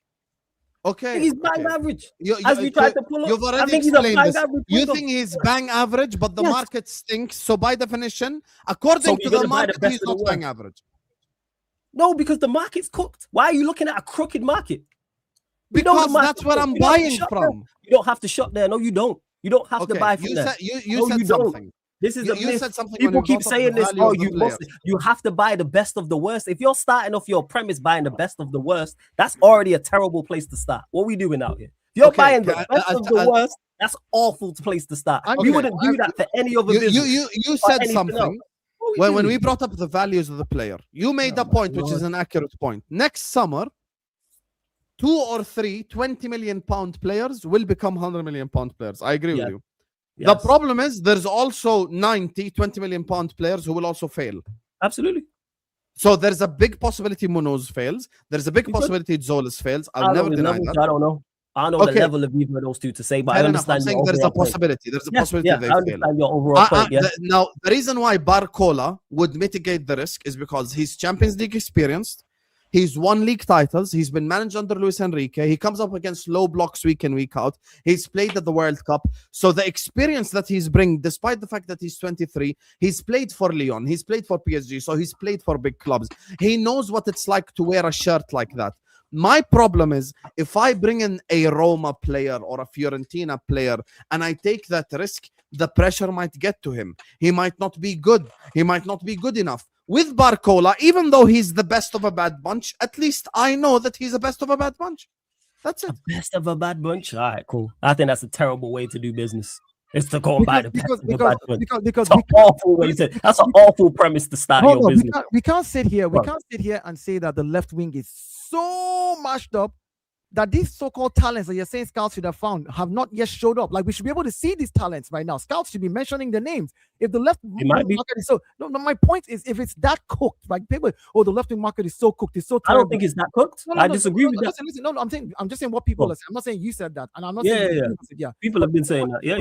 If you look in the chat, the left wing market is if it is that cooked, this is the time for us to be able to see many talents. Right? No, because we're not watching them leagues. No. We're not watching them leagues, though. How are we going to find it? We are not watching them leagues. Let me finish, Flawless. In the Champions League, for example, right? Yeah. We had teams beating Manchester City, for example, that should not be beating Manchester City. Is anybody looking at their wingers right now? No.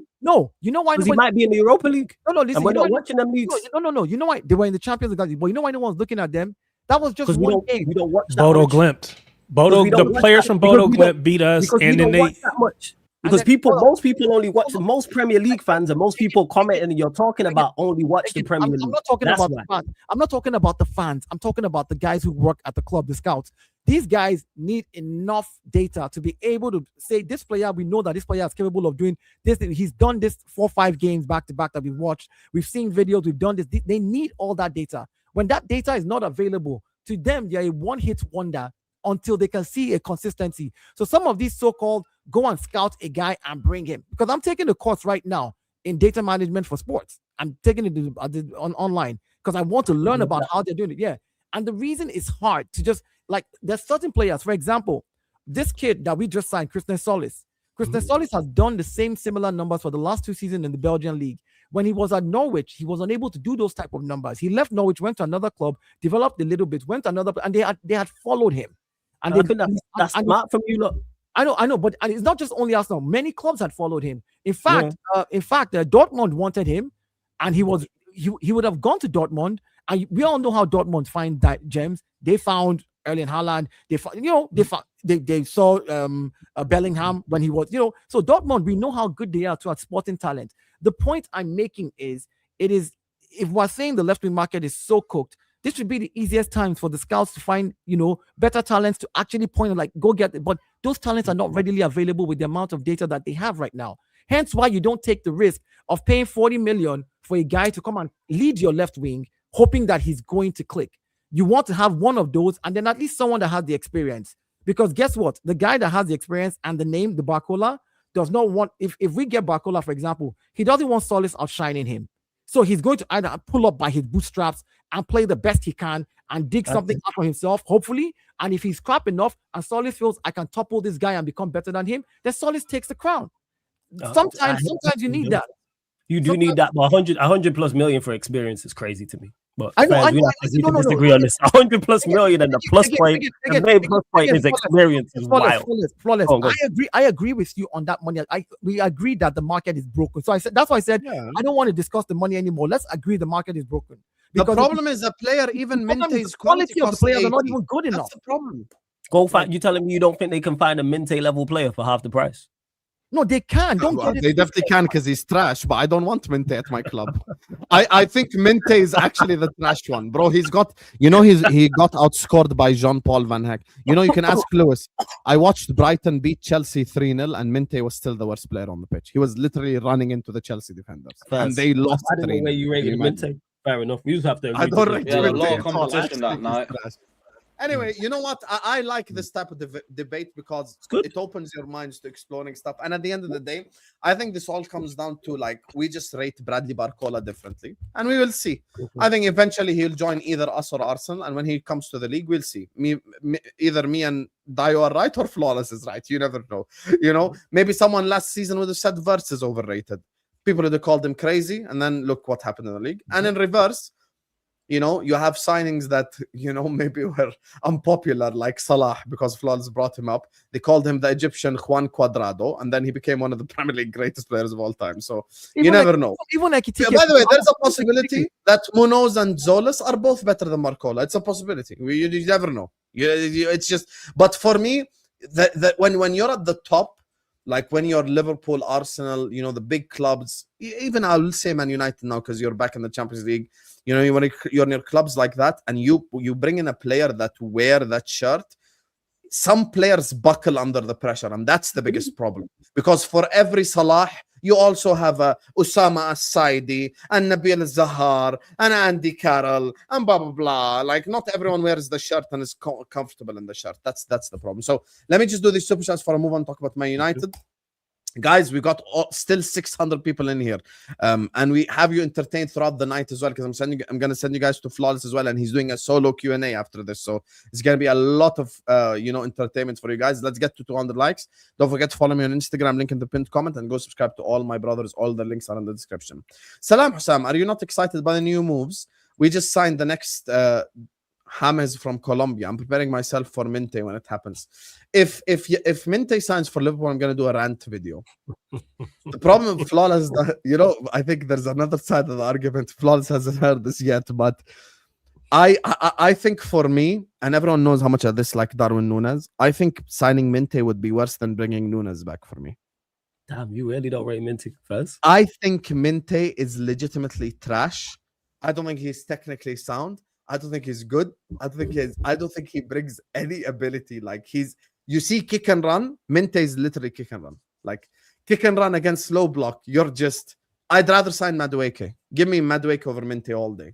And that tells you all you need to know. Barcola is the Madueke of PSG. Troops. Yeah, but troops.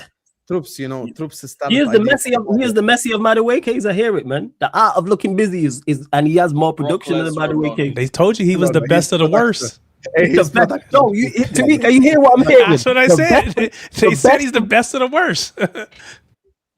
He's productive at least. Stop it. Come on. Yeah, he has. Yeah, that's why he's the best of the worst, because he's more productive than a Madueke and the rest. Yeah.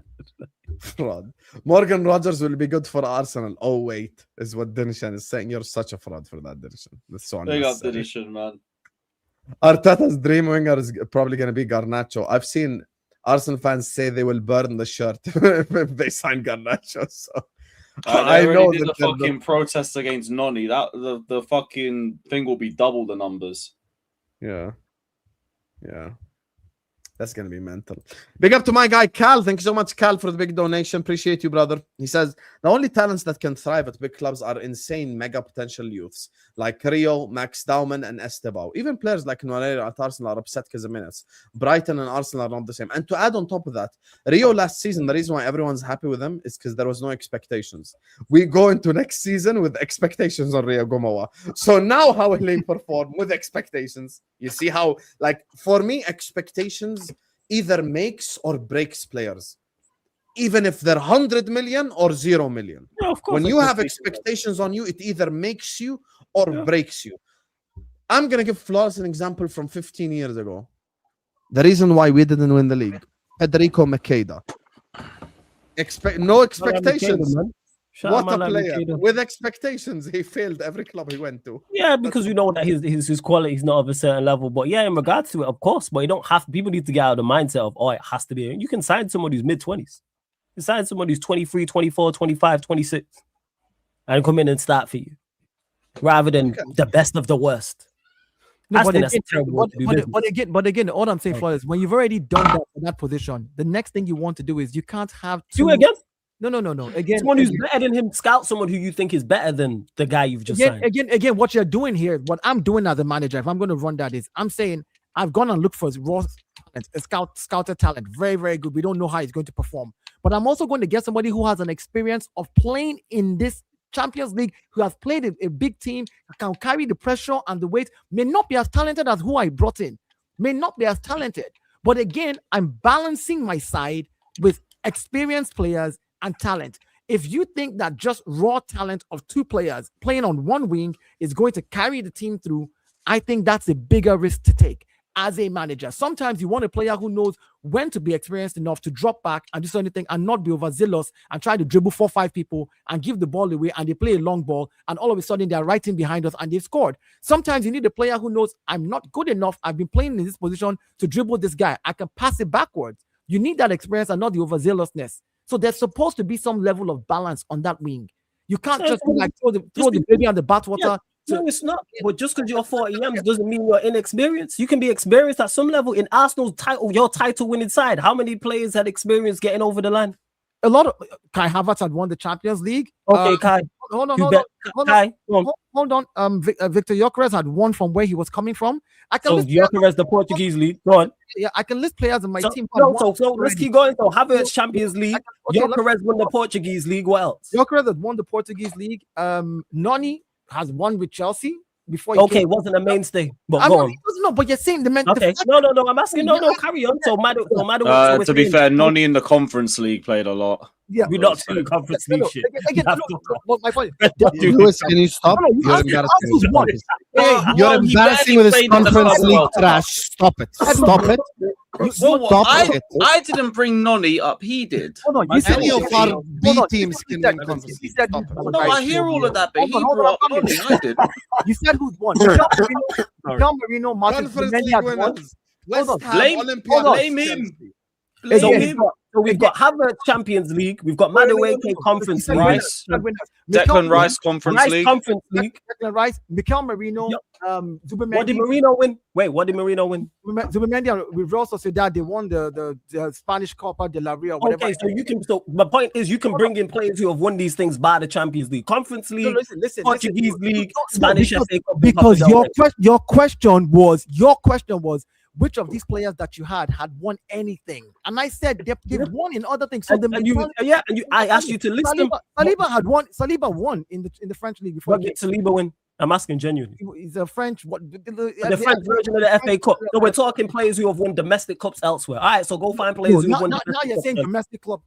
Now you're. What do you mean? Now I'm saying you said he won domestic cup style. What are we talking about?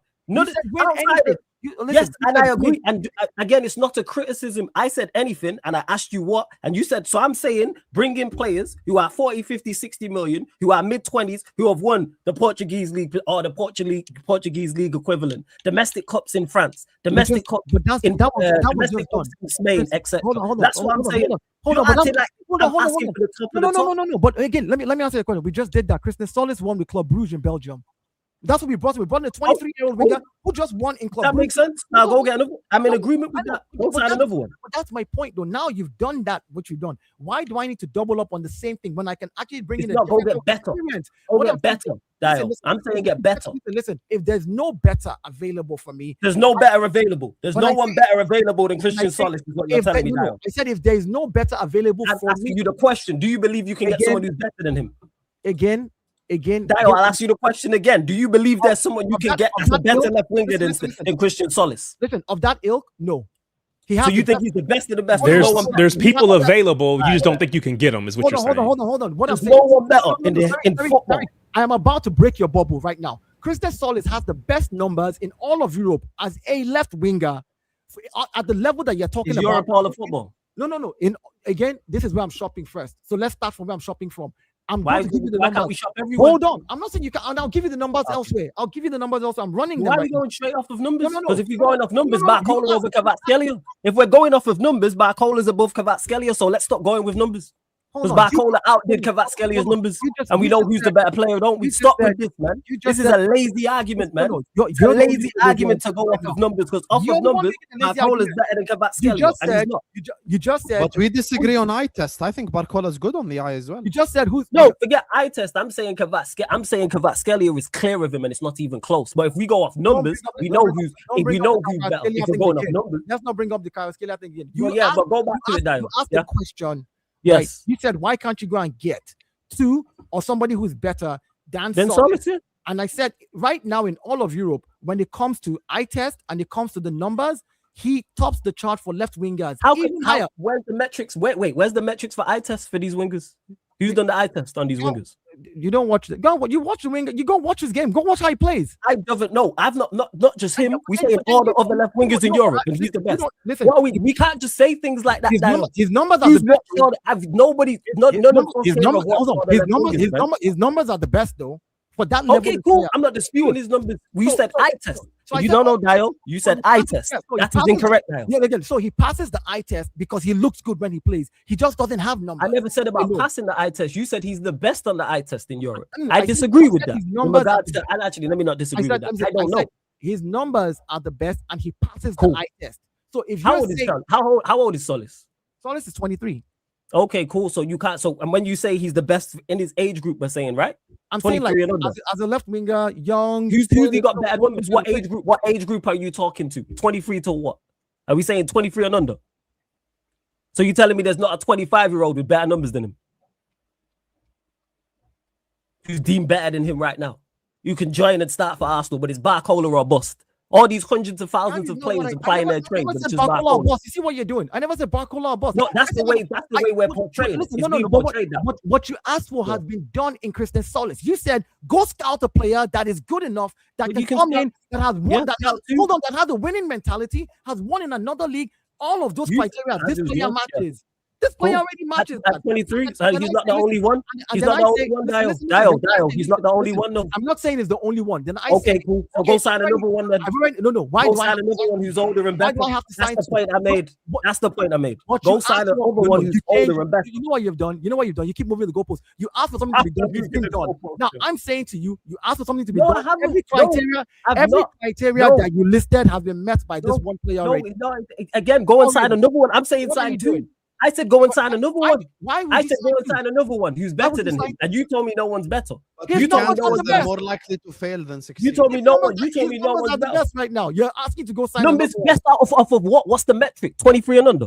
Is that the metric that he's the best off of? Wait. Answer the question. What's the metric he's best off? 23 and under. He has the best stat of all wingers comparable in Europe last season. What's comparable to what? So we saying age. What is we saying overall? I'm saying impact on a team. How many goals did he score? How many assists? Did he look good while playing? How many games did he play? across the board. He had the best numbers across the board. So he had the best. He had the best numbers across everybody. He was the best winger stats wise than everyone. As an upcoming winger that you can look for. Okay, so what's upcoming winger is the point I'm asking. What is the metric? You're not going to bypass that dial. 17 goals, 23 assists last season. Answer the question. Is it age? Is it age barrier? No age barrier. 40 GA consistently for 2 seasons back to back. Okay, so we got 40 GNA across the board. He's been the best winger stats wise. Okay, go get number 2 then. Okay, so go get number 2 then. Now you're being silly. If I'm being silly. Now go get number 2 then, man. If you're saying there's no one better, go get number 2, man. Go get a 21-year-old. We get the best. We get the best. Now go get number 2. Yeah, but we don't know if he's the best though, because you can't even tell me the metrics. I just told you what his metrics are. You can't even no. I didn't ask for his metrics. I asked on what we're judging. No, Dio, I'm asking on what we're judging on. You're saying he's the best across the board, so we're saying open age. Everyone from 16 up until 40, he's got the best winger. Which other winger? Yes. Based on 16 to 40, Flawless has the best numbers in Europe. Based on his output over the last 2 seasons, who else has given you 40 GA this last season? I don't know. I'm asking you. You're the numbers. I'm asking you. I'm letting you know that he's the only one that's done that over 40 GA. And I'm answering the question. He's the only one. Okay. Tell me another winger. I don't know. You're the stat guy. You're the stat guy. So he's the only one. So don't splash the money on Barcola. Guys. Let me. On Barcola. Go buy the best of the worst. No. So tell me who else now. You're asking me to now. I've told you. I don't know. You're right, man. Go spend the money on Barcola and with you, Dio, man. Go buy the best of the worst. I'm with you. That makes sense. 100% chance created. Shot attempt. I'm with you, man. Go buy the best of the worst, man. Go buy the best of the worst, man. I hear it, man. Go spend 130 on Barcola, man. That makes sense. Free Pedro Neto. Man, it makes sense. I hear it. Sorry, go on. My bad. Big up my guy, Dom. I know this Donny be in my chat. Free up Garnacho. Anyway, where were we even? 1 second. The super chat. What are you doing? The super chat. It's a good debate, man. We entertain the masses. You're welcome, Hassan. Yeah. No. I love it. I don't have a problem with the debate. I was just looking. Where did we read this one? No, we didn't. No, we didn't. Okay. Flawless. I went back to see if we read it or not. That's it. Yeah. Flawless talking about recruitment models available to these smaller teams like Brighton and Bournemouth because less pressure to them now.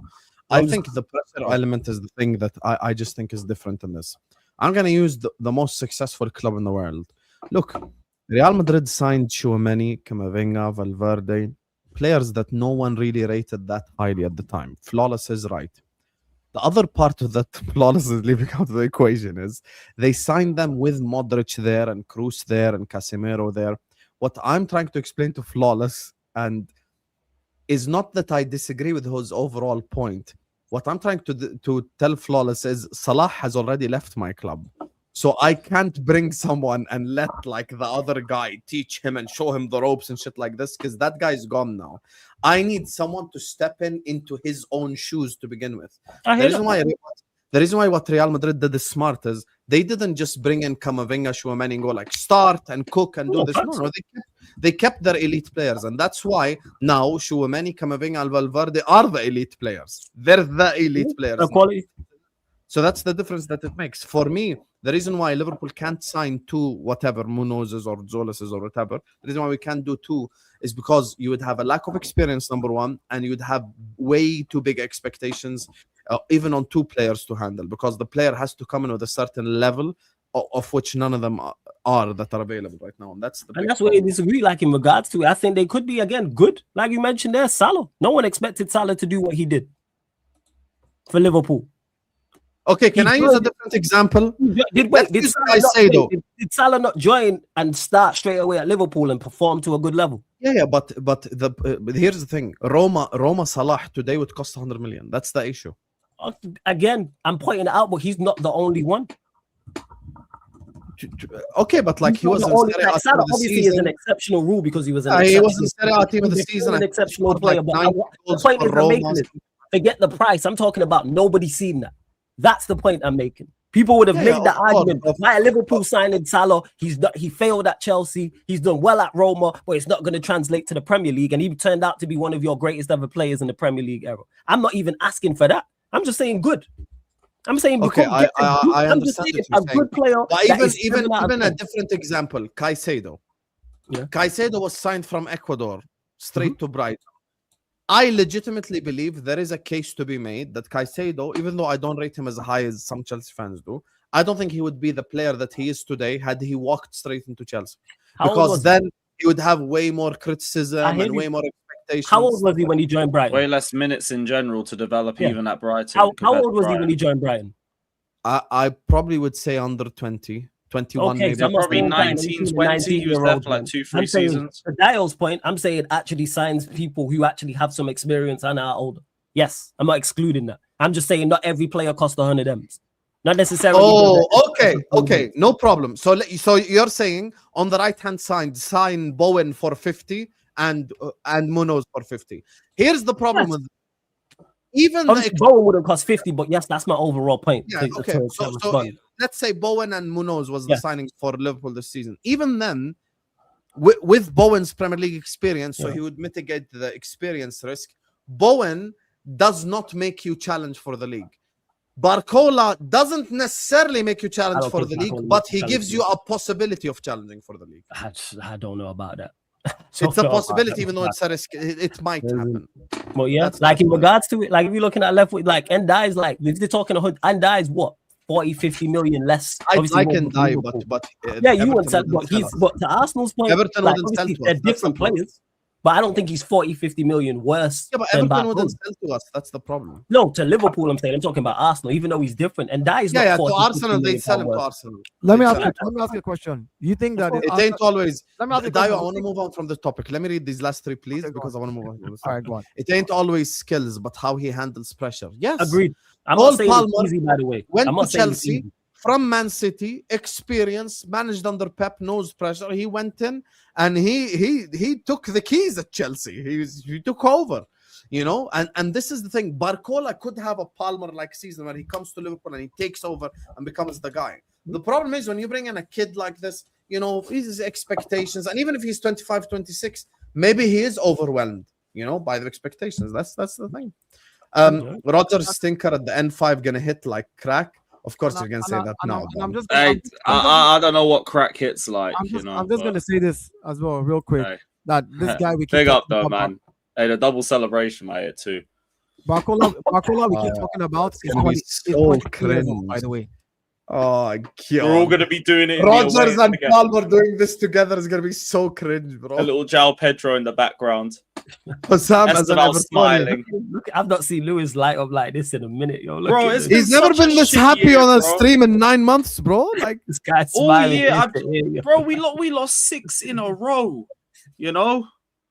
Yeah, I know. We got 1 Premier League win since March, and it was against Tottenham. It don't even count. Lewis, can I ask you a question? Lewis?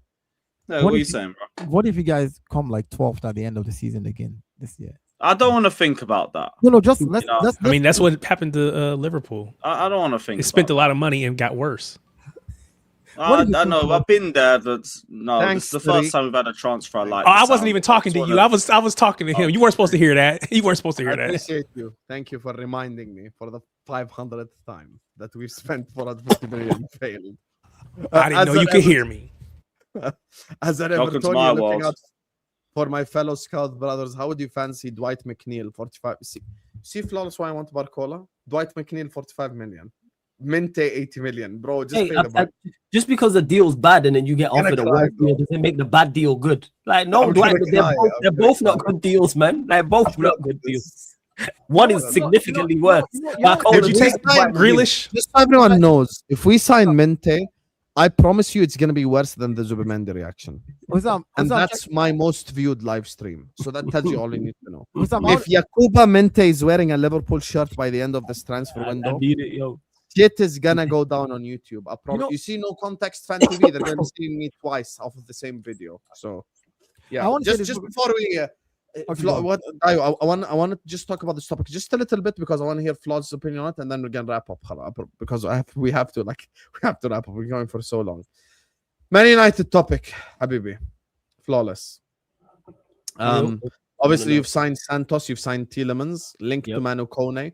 What are your thoughts on Man United this transfer window? Are you happy? Not happy? How do you feel about it in general? Yeah, so far so good. I think it was clear as day. Most Manchester United fans, most people, non-Manchester United fans knew exactly what we needed. People spoke on our midfield. I said on your platform, any other platform I've been on, we needed 3 midfielders.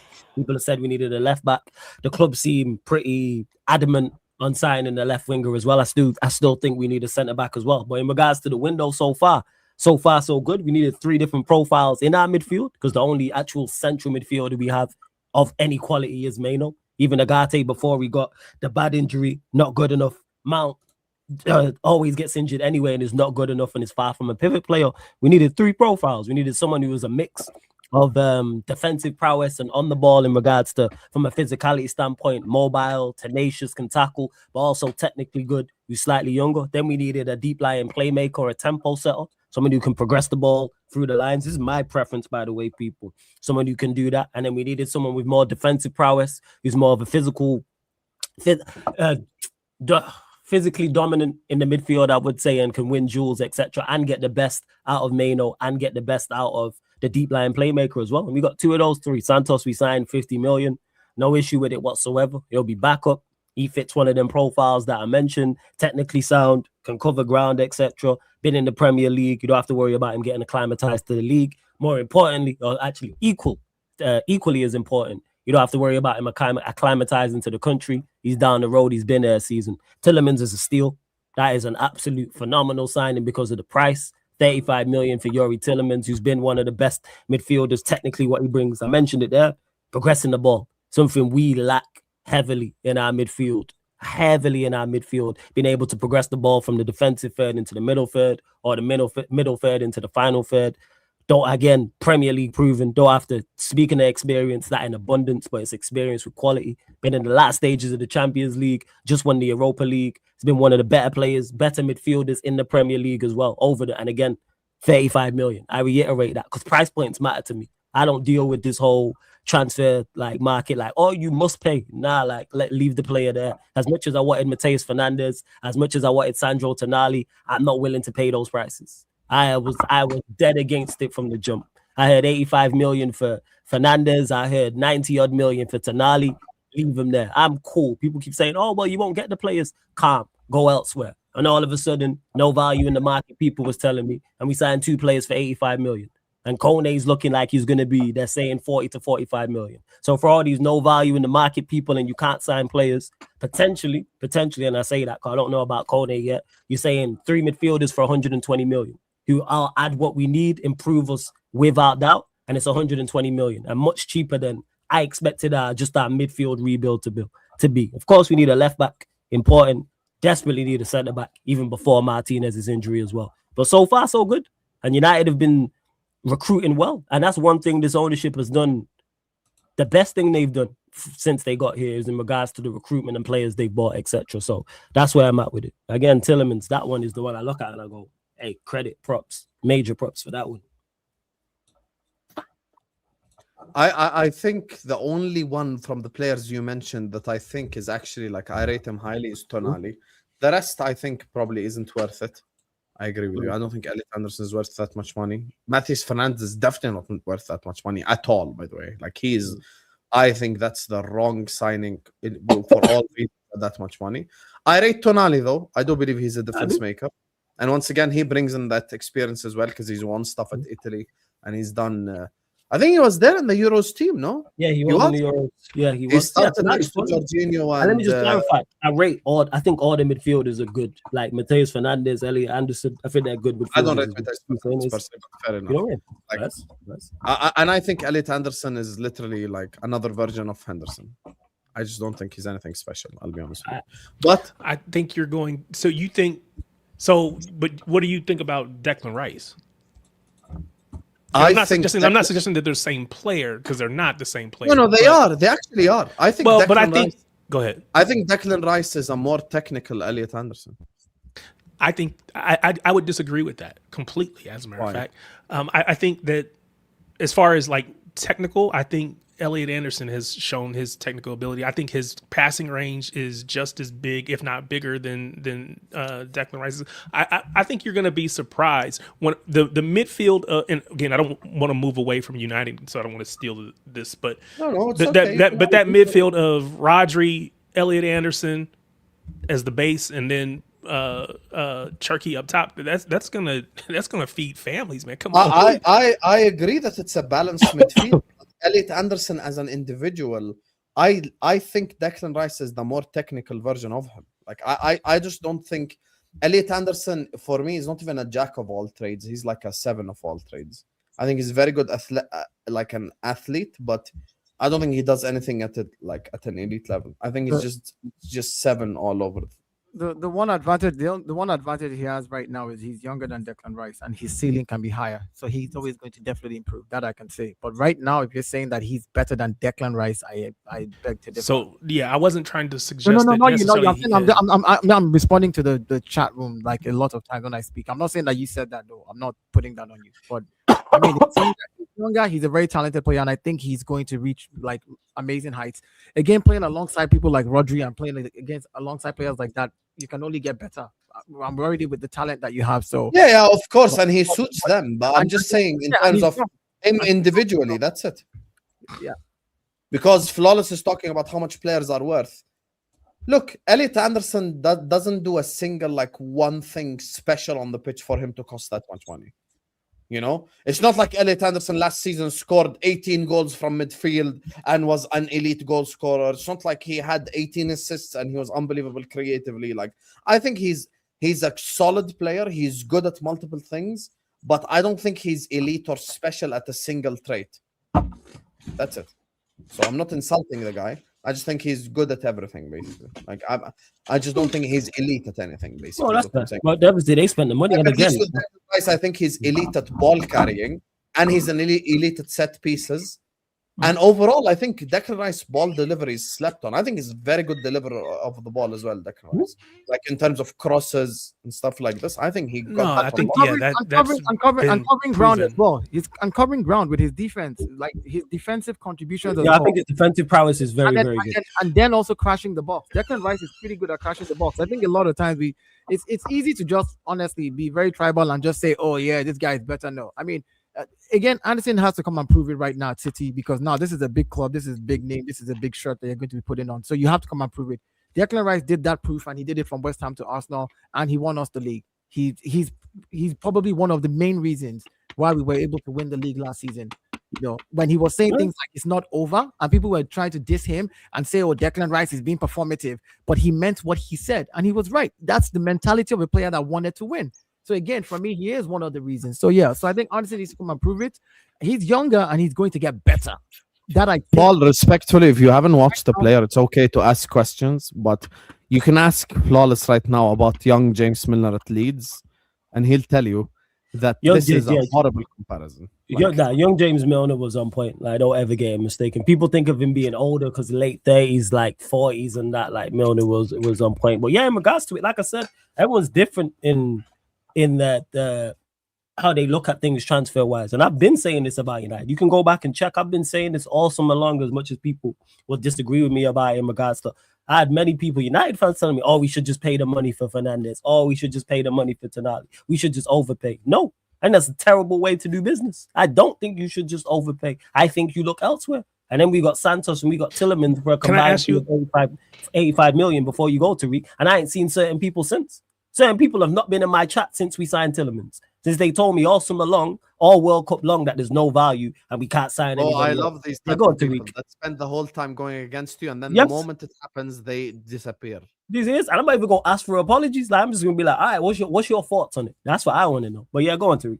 No. I was just gonna ask because I agree that getting Tielemans for 35 is a steal, right? Okay, but why are you anti spending the money, right? United over the years has built this ability to basically flex a muscle that other clubs can't. They just have more money than a lot of clubs. City, same thing, right? Why are you anti? I shouldn't say anti, but why are you against spending that money like that? Let me clarify. In regards to spend the money if it's worth it. I'm also. So you just don't think the individual players? If I believe the players, like if I believe there's a player that's worth 85 million, and United don't pay 85 million for that, you ain't gonna get a word in on the show because I'm gonna just crash out the entire show. I'm gonna crash out. Let's say Chouameni, even though I never thought he was. Let's say hypothetically he was available for 80 million. I'm sold on Chouameni. I think he's quality. And if the news came out and the reports came out, Ornstein, Romano, United refused to pay 80 million, 200K a week to Chouameni, I would crash out because I believe he's worth the money.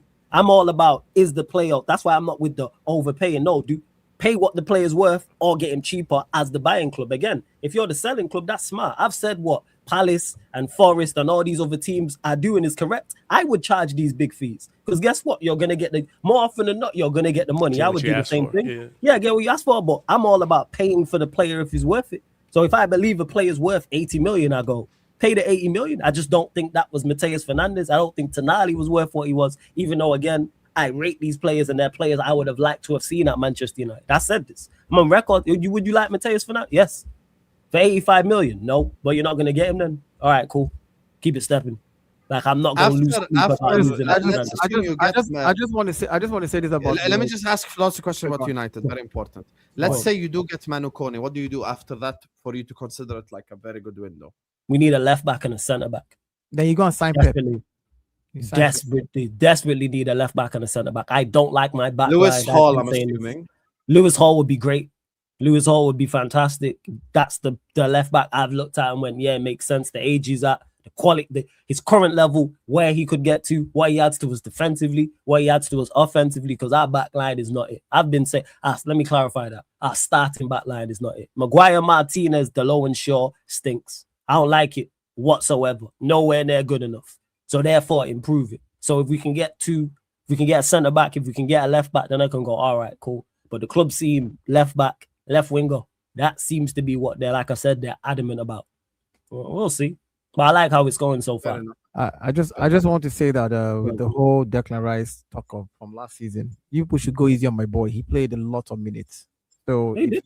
Props to him, he did well in the World Cup, man. Yeah, he played a lot of minutes, man. I mean, he played more minutes than some clubs, like the whole club.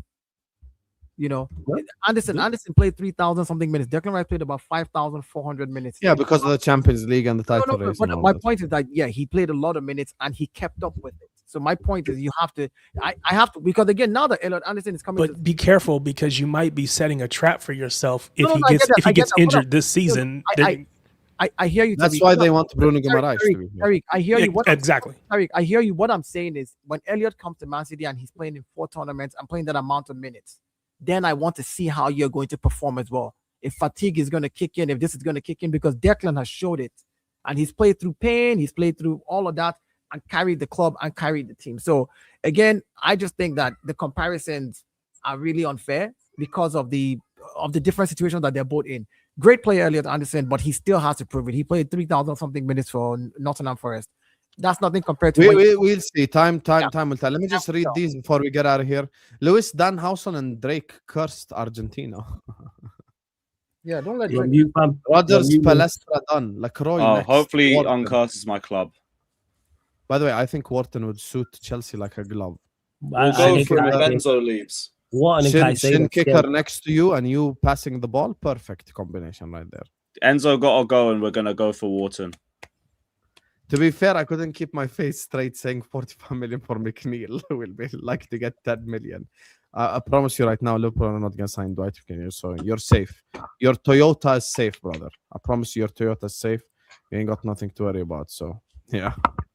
Bro, trying to sell me Dwight McNeil, bro. Shut your ass up. But thank you for the super chat. Big up to Blank, who's trying to sell... he's trying to sell Mason Mount to all of us. He has been. You man need money, Mace. Liverpool needs money, Mace, and passion forever. United won't sell to Liverpool. Maresca love Mason Mount. City need a merchandise model. Are you going to try to sell him to Arsenal and Chelsea as well? Maybe send him back to Chelsea? He's willing to pay money to just advertise this player. Please, somebody take this man. I respect him. Crazy. Shout out my guy Blank. He's been on smoke with that, man. That's funny. You've had enough of Mason Mount, I could tell. Yeah, I'm with him. Blank's been doing this all summer long. Maddie called him a merchandise model. That's funny. Did they play against Wrexham? I didn't watch. I have no idea. I presume he did. Oh damn! You didn't even watch the game first. No, I've got time wasting preseason. I'm watching preseason 4. Like. Anyway, guys, look, we're gonna wrap it up here. I'm gonna take you guys over to Sarcasm City TV to go watch Flawless Q&A and go ask him questions. He answers a lot of questions, especially if you trigger him. No, I'm just joking. You don't have to trigger him. He answers your questions anyway. You get me? So go over there. I'm gonna send you guys over to Sarcasm City TV. Tarik Peterson's in the description. Carefree Lewis G is in the description. The Gunner Edge. This channel. Like, share, comment, subscribe on this video as well. We're closing in on the 78K mark, and don't forget to follow me on Instagram. Link is in the pinned comment. Go follow me over there and add me on the Snapchat as well if you use that. Love you all, and I'm see you guys over on Flawless stream on Sarcasm City TV. Flawless, I'm coming in your, I'm coming in your chat, Flawless. I'm coming in your chat. I'm coming to harass you. Harassment is what you're going to see. If you wanna harass him, he'll send you the link. By the way, he's always open. I know how he said. You know, I know now. I'll see you guys on Sarcasm City TV, man. Peace out. Big